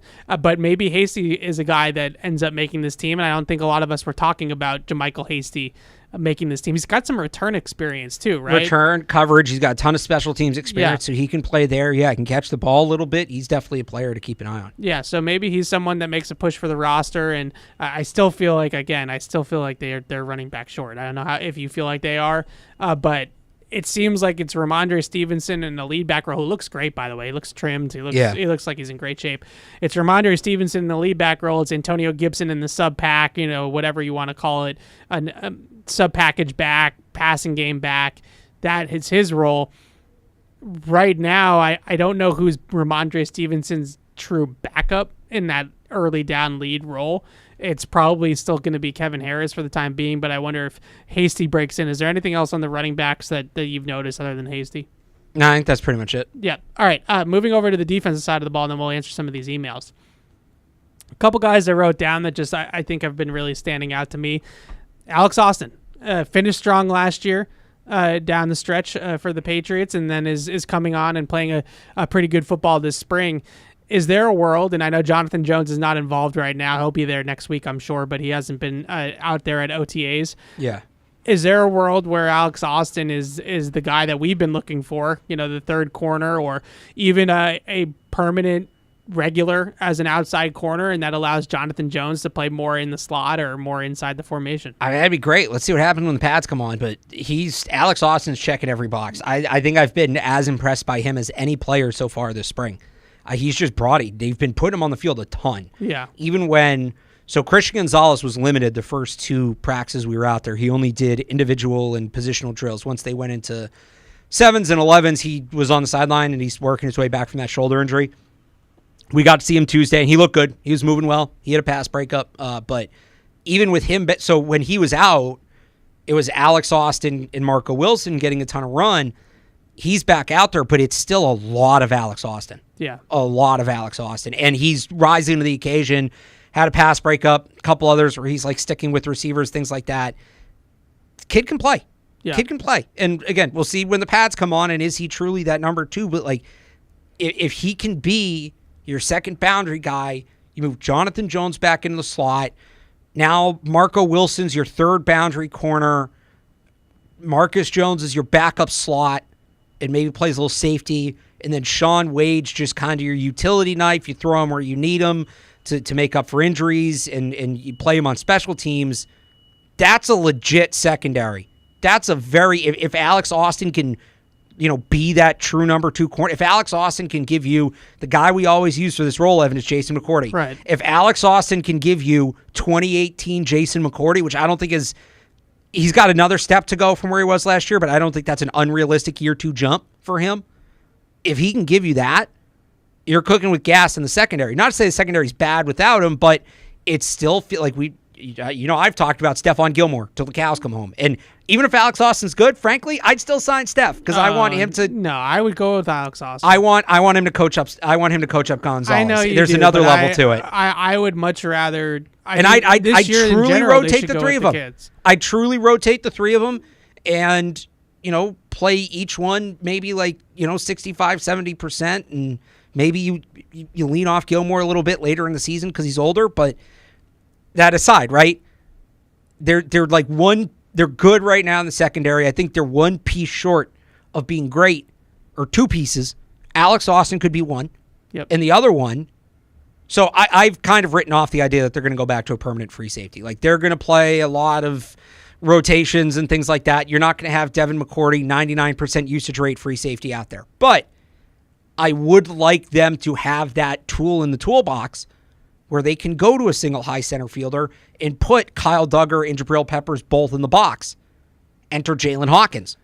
Oh, God, we're doing Jalen Hawkins. He's been on the field a lot with the top unit. He has. He's played. He's been near the ball. And he does have some legit NFL experience. He's started, I So think, every game he's ever played in. I shouldn't dismiss him completely. No, we should do Jalen Hawkins. If Jalen Hawkins could be Deron Harmon. But Deron Harmon without Devin McCourty, basically, because it's different. Yeah. Well, right, but so when they had that peak secondary of the Rutgers guys, Deron Harmon, Devin McCourty, Pat Chung. I know he didn't go Rutgers, but Yeah, Logan Ryan was out there too. honorary Rutgers.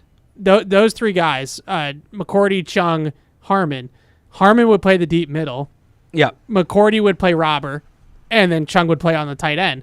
So you would have the same thing of Hawkins would play up top, Duggar would play probably robber, and then Peppers is probably tight end. I don't love Peppers on tight ends, though. That's like the one thing that I think is difficult maybe about this is that I don't love... No, it's probably Duggar on the tight end. No, it's Mapu. Okay, should be. So then how many... Now you're playing 5 safeties? Like, how many safeties do you want out there? 4 safeties, 2 corners. Okay, so now we're playing like a big dime, basically. So it's Gonzalez. But you can't play big dime against 11. You just can't. No, but so this is the point. Like, Devin McCourty never came off the field. Yeah. Jalen Hawkins is more, all right, it's 3rd and 10, or all right, they're in the 2-minute drill. Right. He goes out there, he becomes your center fielder. Absolutely. And it just allows you to get, because we know this, Kyle Duggar, Jabril Peppers, both very, very, very good players. Neither one is at his best when he's playing free safety. I agree with that. And when you get into those high-impact situations, I want those 2 guys playing what they do best. I just don't know if either of what they do best is covering tight ends. And if you're playing a team that doesn't necessarily have a dynamic tight end pass catcher, then I think Duggar is more than capable. But you obviously aren't going to play Kyle Duggar on... Well, we even saw what Dalton Kincaid did to him in Buffalo last year. Well, we've seen... I don't love how these pieces fit together to begin with. But I think both Duggar and Peppers are at their best when they're just roaming. Right. And they're just free to fly to the football. The other thing is... It's hard to have 2 guys out there at the same time that are doing that. Something they should do more with Kyle Duggar that they did with him as a rookie and stopped is let him rush the passer.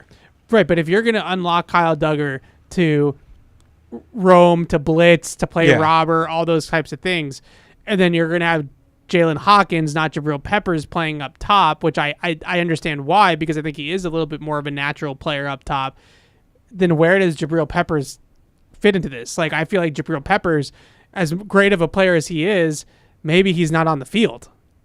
I'd hate that. No, we've also seen them, to go back to the tight end point, we've seen them cover elite tight ends with corners. Okay, but then if you're doing 4 safeties and 2 corners, then who's the corner that's covering the tight end? Depends on the tight end, I guess. That's what I'm saying. Is like, so, all right. You have to have somebody. You understand what I'm saying? Like they had 3 distinct buckets for those old safeties, right? It was Deron Harmon up top, it was Devin as the robber, and it was Chung on the tight end. Yeah. So between Peppers and Duggar, one of those guys has to take the tight end. But Chung wasn't great at covering tight ends either. He was pretty good at it when they made that first. They first. All right, he got better at it later. That's fair. You're paying Kyle Duggar all that money. Maybe it's him. He has looked better in coverage. That's all I'm saying.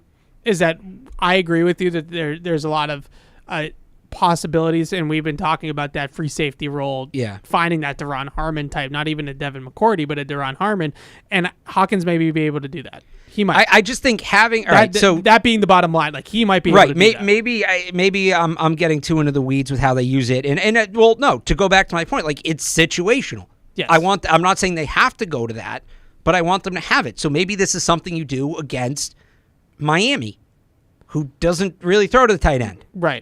Where against Miami, you can absolutely have those guys out there just kind of lurking. Maybe it's something you do against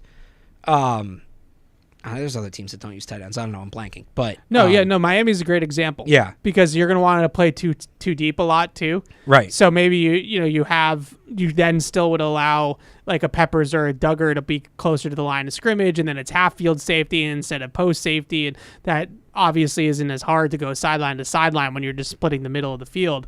So it's easier to do it that way against those types of teams. I'm with you. I think that there's a role for him on the team. We've talked about it ad nauseum. It'd be silly for me to back off that now. But I just find it interesting how these pieces are going to fit together.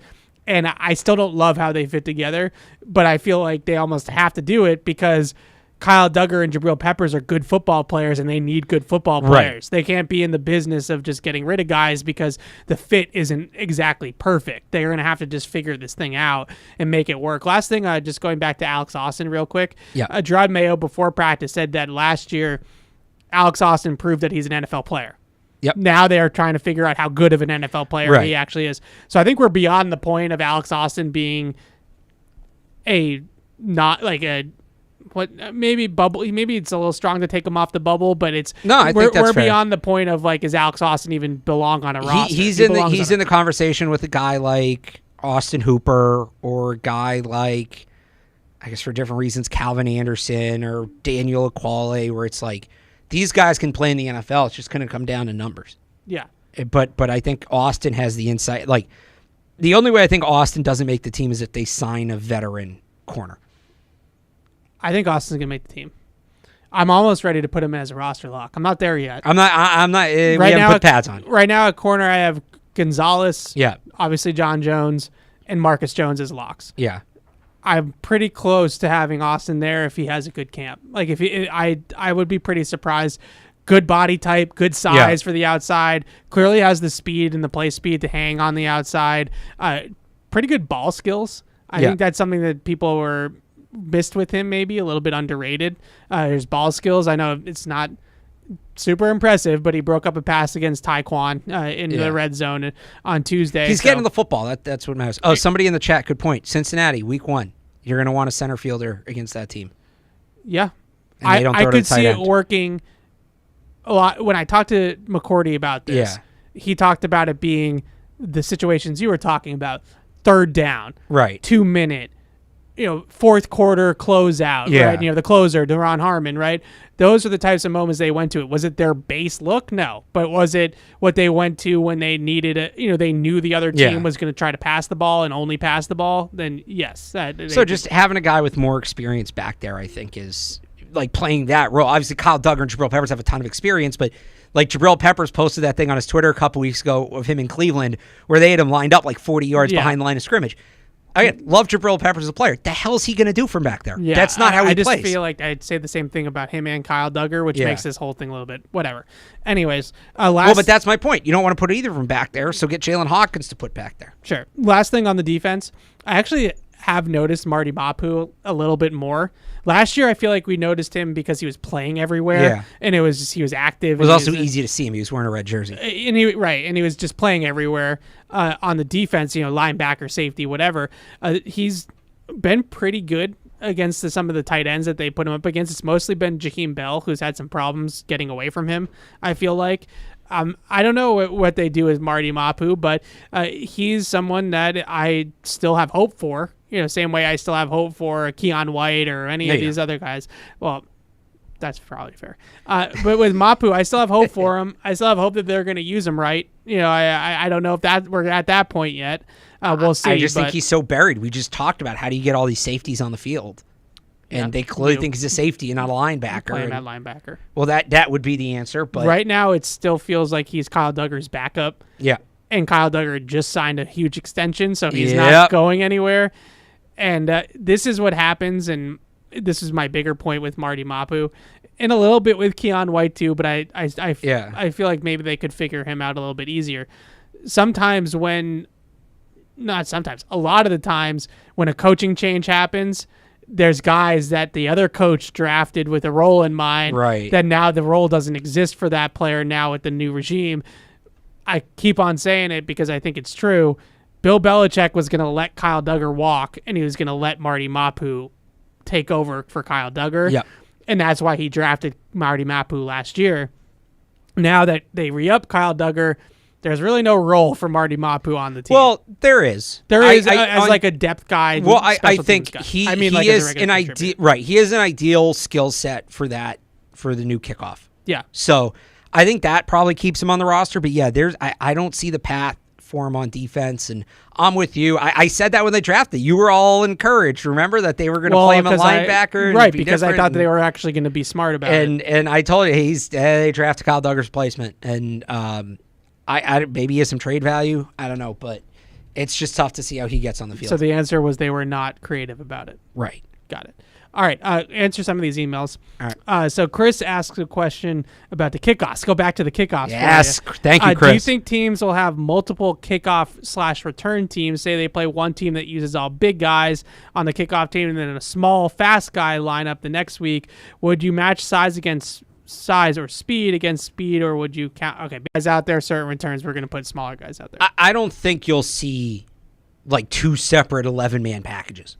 I think there's just going to be guys that are out there no matter what. But yeah, you might one week say, okay, we want a little more size on the return team this week, or we want a little more speed on the coverage team this week. Like, yeah, I think, or there'll be packages. Again, the kickoff now, for everybody to say, oh, that's not football, why'd you change it? The kickoff now resembles it's not like the original kickoff. It actually is a lot closer to a scrimmage play. Yeah. Than the old ones were. So like scrimmage plays, you have formations. Well, formations aren't really going to change because they're very strict about where you line up, but you're going to have different packages that do different things. I do think you'll see some of that, and some of it will be week to week, and some of it will be situationally, and you may just have a week where you try to return 3 kicks and nothing works, and you say, let's get the big boys out there and see if we can figure something out. I feel like this is going to be big for certain position groups too, where you have to have almost a combination of both things of size and speed for this to work. I don't think that you want a ton of offensive linemen out there, because even though in theory, like, they're good blockers, I just think it's going to happen too fast for them. It doesn't. Offensive line play happens in a phone booth, right? This is not necessarily as much of a phone booth. You're not putting your 330-pound guard out there. Right. I don't think Devon Godshaws of the world, like big defensive linemen. I feel this for the same reasons. So I think it's big for edge guys and linebackers like Anthony Jennings, Jelani Tavai. I feel like those types of bigger guys, but that can run a little bit, be big for them. And I think it's big for tight ends. Guys like Jaheim Bell, I think, is great on both sides of this tight ends and the more athletic tackle types, or even a guy, honestly, Cole Strange. Yeah. Once he's healthy, because he can move. Like, that's the one thing he can do really well. He can move, and you need to be able to block on the move. All right, so we have one guy that disagrees with you and one guy that disagrees with me about Drake Maye. All right. So Chad in Atlanta says you have to in capital letters, Alex. You better be listening. All right. You have to put the best players out there. Waiting until you can protect them is a bad idea. What happens if they never get the perfect protection? Sit them all through their rookie contracts. Drake Maye is skilled enough to make do. He isn't Mac Jones doing a 360 on his first play of his career. Okay, that was mean. I didn't say... Did you do that on the first play? He did. He threw it backwards. Yeah. Oh, yeah, I remember now. I didn't say sit him till the protection's perfect. I said just figure out who your best 5 are before you put him in. Maybe that happens by week 1. Maybe it takes you till Halloween. Figure out who your best... It's not going to be perfect. But figure out who your best 5 are before you put him... Because the other thing is, aside from the protection of it, there's a lot of communication that goes on between the quarterback and offensive line. If he's having to work with different players and different configurations every week, that's a lot on his plate. Well, he's trying to just become an NFL starter and do all of that, which is a lot. I want him playing with the same 5 guys in front of him. That simple. I don't want him, when we get there and Mike Reese tweets out, this will be the 5th different offensive line combination the Patriots have used in Drake Maye's 5 starts. I don't want to see that tweet. I don't want that to happen. That doesn't have to be perfect, but you should have things relatively settled for what they're going to be this year before you put him in. That's fair. And I don't want my take to come off of he should start week 1 and that's it. Right. I agree with you. Unless you're taking practice. Well, if all things were equal, and if we didn't have all these concerns about the supporting cast, I would start him week 1. And if they had an actual left tackle, if they had signed Jonah Williams, then I'd be with you. There's 2 things that worry me about starting him week 1. Yeah. One of them is what we're talking about. Yeah. The other thing is it's a long season. 17 games is a long season, and it's also a really late bye week for the Patriots this year. And I don't want Drake Maye to end the year on a low note because he hit that rookie wall, and just So Mac Jones. Mac Jones essentially did the same thing too. Yeah. I'd hate comparing him to Mac though, not to pick on Mac, but Drake May is just so much more talented than Mac Jones was. But in general, I think that you have to consider that. So it's almost like we're both saying the same thing and getting there differently. And I know people are going to hear us completely differently as a result.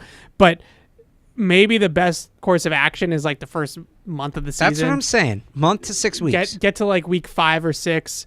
Then you start to put him out there. Then he's only playing like a 11 game season, right? Yeah. 12, 11 game season instead of a 17. 15 when he takes him a Super Bowl, but And maybe it's a little bit better that way.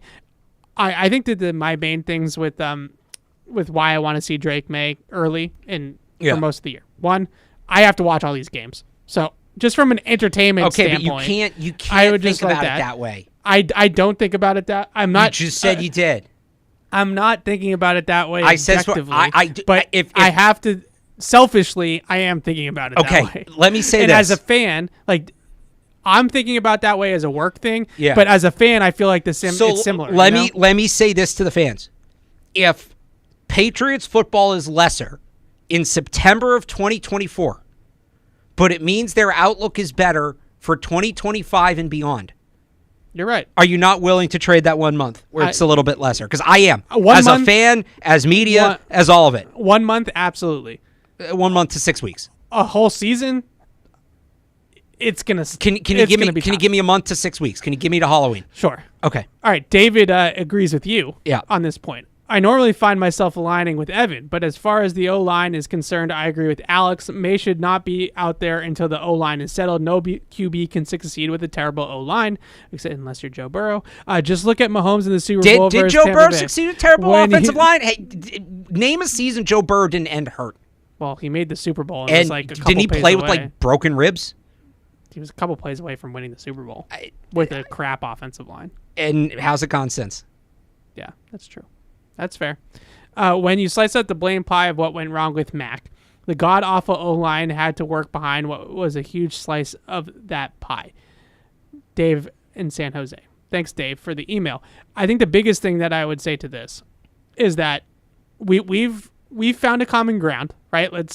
We found a common ground throughout the course of the show that we both think that maybe like the first month to 6 weeks of the season is a nice way to ease him into it, let him hold the clipboard for a little bit.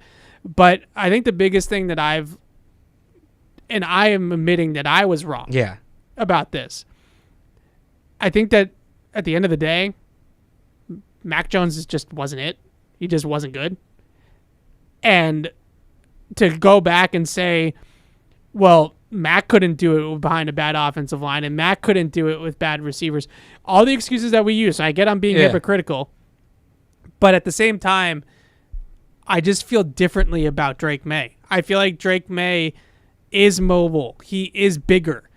He is tougher in the pocket from what we've seen at North Carolina. He dealt with pressure at the college level. And I know it's different, but he dealt with pressure. It wasn't like Mac Jones sitting behind five-star recruits on the Alabama offensive line with all day to throw. He was under siege a lot at North Carolina. Yeah, and in the dealt ACC. with it. In the ACC, it's I a little different, but it's still. And again, I'll give you. It's still I'll the give same you, psyche. Anthony Richardson dealt with a ton of pressure in college. Big, physical, talented, all of it. Got hurt. Happens. I am okay exposing him to some pressure. Yeah, you have to. Like you have to be okay with it. He's going to be under some pressure. Some pressure, not all of the pressure. And last year with this offensive line, it was all of that is the difference. It's not all or nothing. It's not, it has to be perfect to put him out there, but it does have to be better than it was last year. And to start this season, it might not be. That's fair. I just think that he's more, I think the best way to put it, he's more equipped to handle adverse situations than Mac Jones was. And that's fine. That doesn't mean you need to put him out behind, what was it, like a 30-something% pass block win rate week one. One of the biggest misconceptions of us and of this show is that we were saying that Mac Jones was this all-world gifted quarterback. Yeah. Our whole take on the Mac Jones saga when it was going on was that because they have Mac Jones at quarterback, they need better protection and better receivers. Right. It was and better okay. play Now load. It was like you got a guy who can do just enough. Right. Now load up. Right. And they never loaded up. And they never loaded up. And whereas I think with Drake May, I think he's got the skills to elevate. Yeah. And I'm Doesn't not mean saying, you can't load up, though. I'm not. Doesn't mean you can't load up. I don't disagree, but I don't have as much fear of him breaking mentally or physically than I did with Mac, because I feel like he's so much above that in terms of his physical talent. He might be above it, but again, it was like historically bad last year. I wouldn't put anybody behind. Wouldn't put Mahomes behind that. I wouldn't put Caleb Williams behind it. Like, well, Mahomes was behind it and almost won a Super Bowl too. All right, well, Mahomes is different. I wouldn't put Caleb Williams behind it. If they had drafted Caleb Williams, I'd be saying the same thing right now. No, let's at least see what the offense, and I'd probably be getting ripped because he's the first overall pick, right? And you got to start him, but let's at least get a solidified starting 5 before we go to the quarterback. Fair enough. I do find it interesting though, and this is. Again, I'm trying to learn. I'm trying to admit when I'm wrong sometimes. So the whole Andrew Luck thing got me all. Everybody got all mad at me about it. And you mentioned Joe Burrow, and it is kind of interesting that he's just kind of going down the same path, isn't he? And the Bengals. Oh, is Andrew Luck? Yeah, kind of. And the Bengals have tried with that offensive line. They just can't. And their offensive line is better, but he has, it was a wrist, right? Yeah. Wrist injury, then a ACL early on in his career. And these are probably more severe injuries on the outside looking in than the Andrew Lucks were. Andrew Luck was more like a buildup of horrible injuries. He had some bad ones, but it became I forget the word when you have an injury that doesn't really go away. Permanent? No. Permanent. And I'll look it up. I'm not trying to do the whole Andrew Luck thing again. I just think that there is that world, right, where these quarterbacks they break. Even Trevor Lawrence, I feel like is at that point too, where he wasn't at his best last year because he wasn't 100%. So I hear what you're saying, and chronic issues, where they just they're always kind of there in the background, like Dustin Pedroia. Well, I think it's another one. I think you're hoping that because Drake Maye's bigger. Part of the reason you want 6'4", 220, 225. And it's more the 225 than the 6'5". I mean, the 6'4" is obviously, but he's got some cushion. He's got some natural padding that the hits aren't going to hit him as hard. Yeah, because Burrow's not a huge guy. Burrow's not Andrew Luck was. Andrew Luck was, but he got the crap beat out of him. Yeah. And that's what I'm saying. That doesn't mean you want to expose him to these. And these are going to be the biggest. The ACC, you're talking about mostly 260, 265. Keon White is the exception for the ACC, not the rule. Yeah. The guys are hit. He's never felt hits at least Mac Jones coming from Alabama. He's getting hit by NFL caliber players. When he got hit. That's true. He didn't really get hit. So that's a different conversation. I hear you. And I don't want the Patriots to send Drake Maye down that path. So that's why we've settled on maybe week 6, maybe week 5. Just limit it. Yeah, Burrow's 215. Yeah, he's gotten bigger since he got. No, he's listed as 215. But he's not tall though, right? He's only 6'2". He's 6'6". He's 6'4". Is he really? 6'4", 215. No, he's tall. Is that official? At his combine, he was 6'3.5". Yeah. So they listed at 6'4" and 215. Drake Maye is listed at. He's over 225. Yeah, he's 6'5", 225. Yeah, he's 6'4.5". 6'4", 3/8. Yeah. So, yeah, he's bigger and he can take some more hits, and you hope that's why a guy like Josh Allen is able to play as long as he has taking the beating he does. It's why and I know people think Cam Newton's career was shortened by injuries, and it probably was.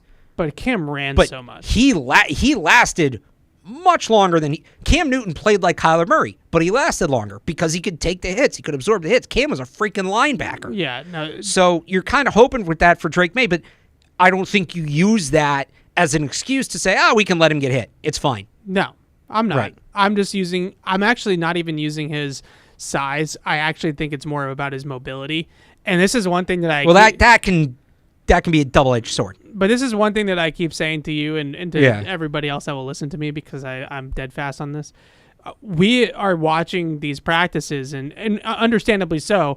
He's operating from the pocket, and he's operating their base plays, and the idea is to hit it on script and it not go off script. We haven't even gotten to see the Drake Maye, the gamer version of Drake Maye, where he gets outside the pocket and makes throws on the move and makes plays with his legs and extends plays, goes off script, that whole thing. He's got a lot of that magic to him.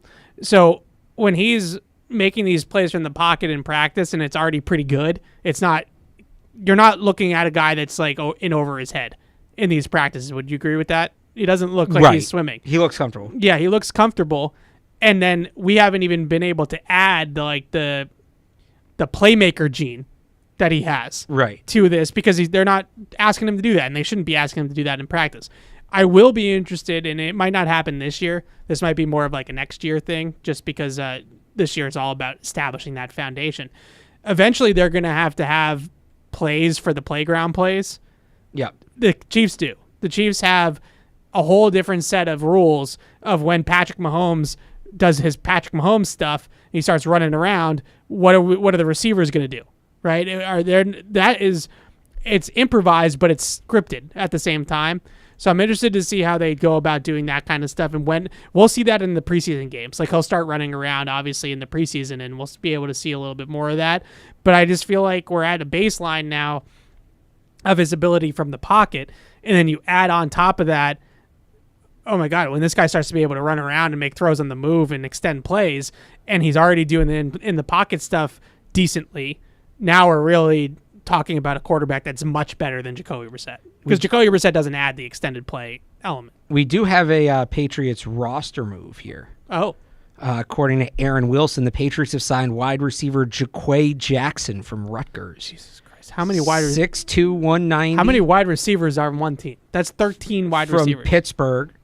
He was not coached by Taekwon Underwood, because he transferred to Rutgers last year from California, PA. I think that's an NAIA school. Played 13 games, 12 starts last year. Was with the Falcons previously. Okay, last question here, and then we'll talk a little bit of Celtics before we wrap. Yeah. Brilio, sorry, I'm really sorry, from Mexico. I think we're getting to the point where everybody runs the same type of offense. Like, this is a general NFL question, which I think is probably something we should have not answered in the last 5 minutes of the show. What different system outside the West Coast offense bases are there actually in the NFL? It seems like the Earnhardt-Perkins system, which was the Patriots' old offense under McDaniels, Weiss, O'Brien, maybe is dead. Maybe outside of the Bills and Dable runs that system. So does Sean Payton. So he's one of those guys. Or Sean Payton might be an Air Coryell guy. Can't remember which one it is. I thought he was. So Air Coryell still has some roots in the league. Yeah. Sean Payton, I think, is either EP or Air Coryell. I can't remember which one it is. And I believe that Kellen Moore is still running a version of Air Coryell, because that's what they ran with Garrett in Dallas. Yeah. So that still exists out there a little bit. And then there's obviously so many different branches of West Coast. So you have Andy Reid's branch, which is West Coast spread, right? Yeah. West Coast college, which is different from Kyle Shanahan's West Coast offense, which is so heavy under center and pro style.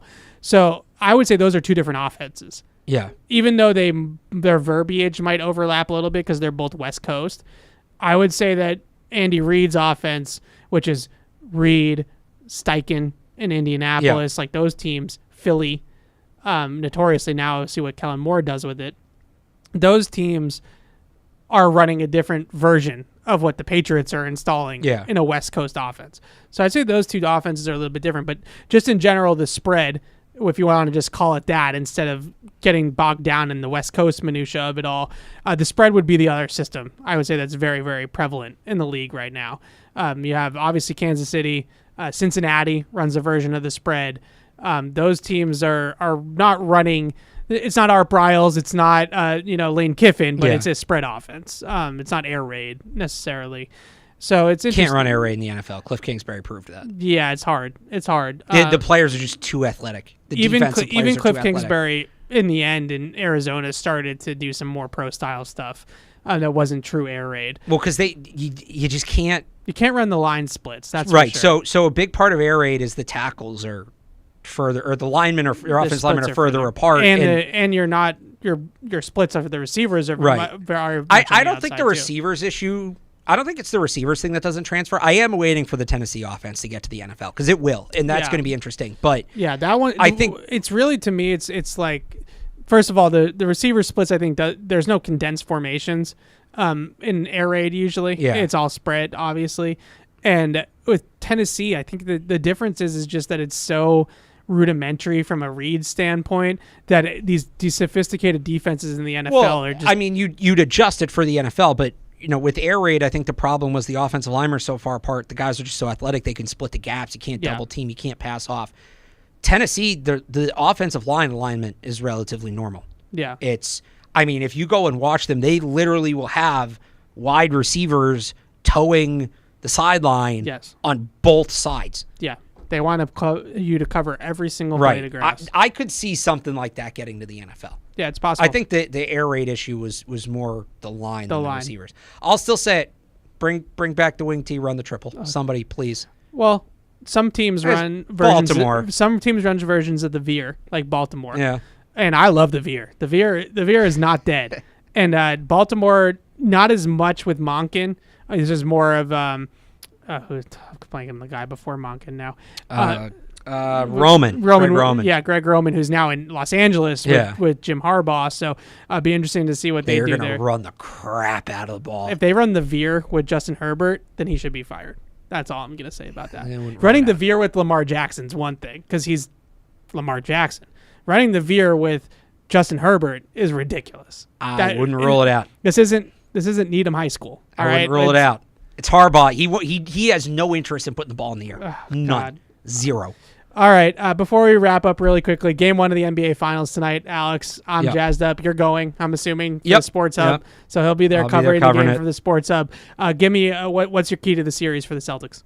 To me, if Porzingis can come back, so I think that however you want to rank them, Doncic and Kyrie and Tatum and Brown is kind of a wash. It's a wash. Like they'll each individually have their moments, and I expect Luka to win the Mavericks a game, like single-handedly. But I think the Celtics' big advantage in this series is when you get past the top 2 players, the Celtics have. We'll see what Kristaps Porzingis looks like, but Porzingis, Holiday, Derek White, Al Horford's going to go back to the bench. That's going to improve that second unit tremendously. Everybody's slotted back in, whereas like Derek Lively's a fine player, I get, but like he's not on the level. If you're going to draft the series, the first 4 would go 2-2. Then how many Celtics are you taking before you get to a player on the Dallas Mavericks? I think it's all about depth, which, the Celtics don't have enough depth? That's your concern? You're being ridiculous. It's the NBA. I wonder who has given me that take for months. Depth is going to win the Celtics in the NBA Finals. Depth is going to win. You were the one that was concerned that they didn't have depth. Right. Now you're saying they're going to win the Finals because they do have depth, and you're giving me a hard time about that? I told you You told me depth doesn't matter in the NBA. I did not tell you that. I told you that their third center was not going to matter. I also thought they were going to play. I thought they were going to play the Nuggets. So it's a completely different conversation if they ended up playing the Nuggets. See, now we're moving the goalposts. We're changing the argument now. All of my Celtics takes were predicated on them playing the Nuggets in the Finals. I'll admit that. I have no problem admitting that. My quick Celtics take, because I'm now a basketball savant, so I know everything there is to know. Right. The biggest thing that I would say about the Celtics is, you laid out like kind of the big picture stuff, which I think everybody agrees with, that it's going to be the Celtics' depth and their scoring depth really is what it is, versus can they outduel Luka and their defensive Kyrie. depth. Like they have True Holiday and Derek White to counter Kyrie Irving and Luka Doncic. Yeah. Who's the counter for Jason Tatum and Jaylen Brown on Dallas? Yeah. Again, like Lively's fine. The Celtics should be able to score in this series. What I'm fascinated by, and this is where we talk a lot off the air about Joe Mazzulla. Yeah. And if we think Joe Mazzulla is actually a good coach. If the Celtics are going to win the NBA Finals, I think that this is really going to be the deciding factor of if I actually believe in Joe or not, because their pick and roll defense on Luka is probably going to be the thing that wins in the Finals. What's the scheme that they're going to throw at Luka Doncic? You've seen the numbers. Like, switching is a death sentence. You can't do that. No, I think the numbers say drop, I think. I think the numbers say blitz. Or blitz. Sorry, you're right. But it's such a small sample size because teams don't do it because you're sending 2 to the ball. Right? So, like, that's the big thing. But with Luka, I really feel like you have to send 2 to the ball. And what I mean by that is blitz on the pick and roll, and it's basically a double team at that point. And what you're doing is you're going to get the ball out of his hands. Like, he becomes a non-factor. If Luka Doncic is passing the ball, and I know he's a gifted passer and he's got great court vision, but if he's passing the ball at the top of the key to Derek Lively, and then Derek Lively is like driving on Al Horford and jamming, or kicking out to PJ Washington and hitting threes, if that's how you go down, then that's how you go down. Like, I just feel like that you have to pick something. And I would much rather put this series, I guess I should say, in Derek Lively, DJJ, PJ Washington, Gafford. Like, let those guys beat you, right? Like, if those guys beat you, then you have to tip your cap and they beat you. They got you. But I don't think that's going to happen. And that's sort of where, to your bigger point of the depth, I am much more relaxed thinking that the Celtics are going to be able to outscore Derek Lively and PJ Washington on corner threes than if they drop or they switch on Luka and they just let Luka dance and let him do whatever he wants. When they drop coverage on Luka and against Minnesota, he would get the defender like on his back hip, and then he's just in complete. And I think he loves being in that position because now he's like a quarterback and he's reading the defense and he's making plays, and that's where his like wits come in and his basketball IQ. If you just out-athlete Luka Doncic, then you have a chance, right? Like, you have to. That's how you have to do it. And so if you're blitzing him and you're putting, two good athletes in his face, and then he's got to move the ball out of it, just let the role players beat you. What you just said is essentially what the Warriors did to Jason Tatum and the Celtics in 22. They kept blitzing him. He'd get to the top of the key. They'd send 2 defenders, and he'd panic, and he'd turn the ball over time. And look, he's grown a lot since then. I think a big part of his development is he's so much better now when he sees a second defender coming, of just not panicking, making a decision and acting on it. But what you just described, I remember being at those games and here comes the second defender and you just knew Jason Tatum was about to throw the ball away or trouble. Yeah. You just knew it. Luka won't throw it away, but I just feel better. It's going to go into the hands of a Lively or a PJ Washington or something like that, and I'd just rather than have the ball. But if you can get a lead, you can press him a little bit, and maybe he does start to panic. Yeah. All right, that does it for Patriots Catch-22. 2 quick shout-outs to our sponsors at Bridgestone, official tire of the New England Patriots, is proud to sponsor with Sullivan Tire, New England's headquarters for quality Bridgestone tires. Visit sullivantire.com to find a location near you. And once again, easy to drink, easy to enjoy Bud Light, the official beer sponsor of the New England Patriots. We'll be back next Thursday, mini camp, Brady night, NBA Finals, a lot to talk about. We'll see you then. Bye. Thank you for downloading this podcast. Subscribe on Apple, Google Play, and everywhere else you listen. Like the show? Please rate and review us. Listener comments and ratings help keep us high in the podcast rankings so new listeners can find us. Be sure to check patriots.com for more news and more podcasts.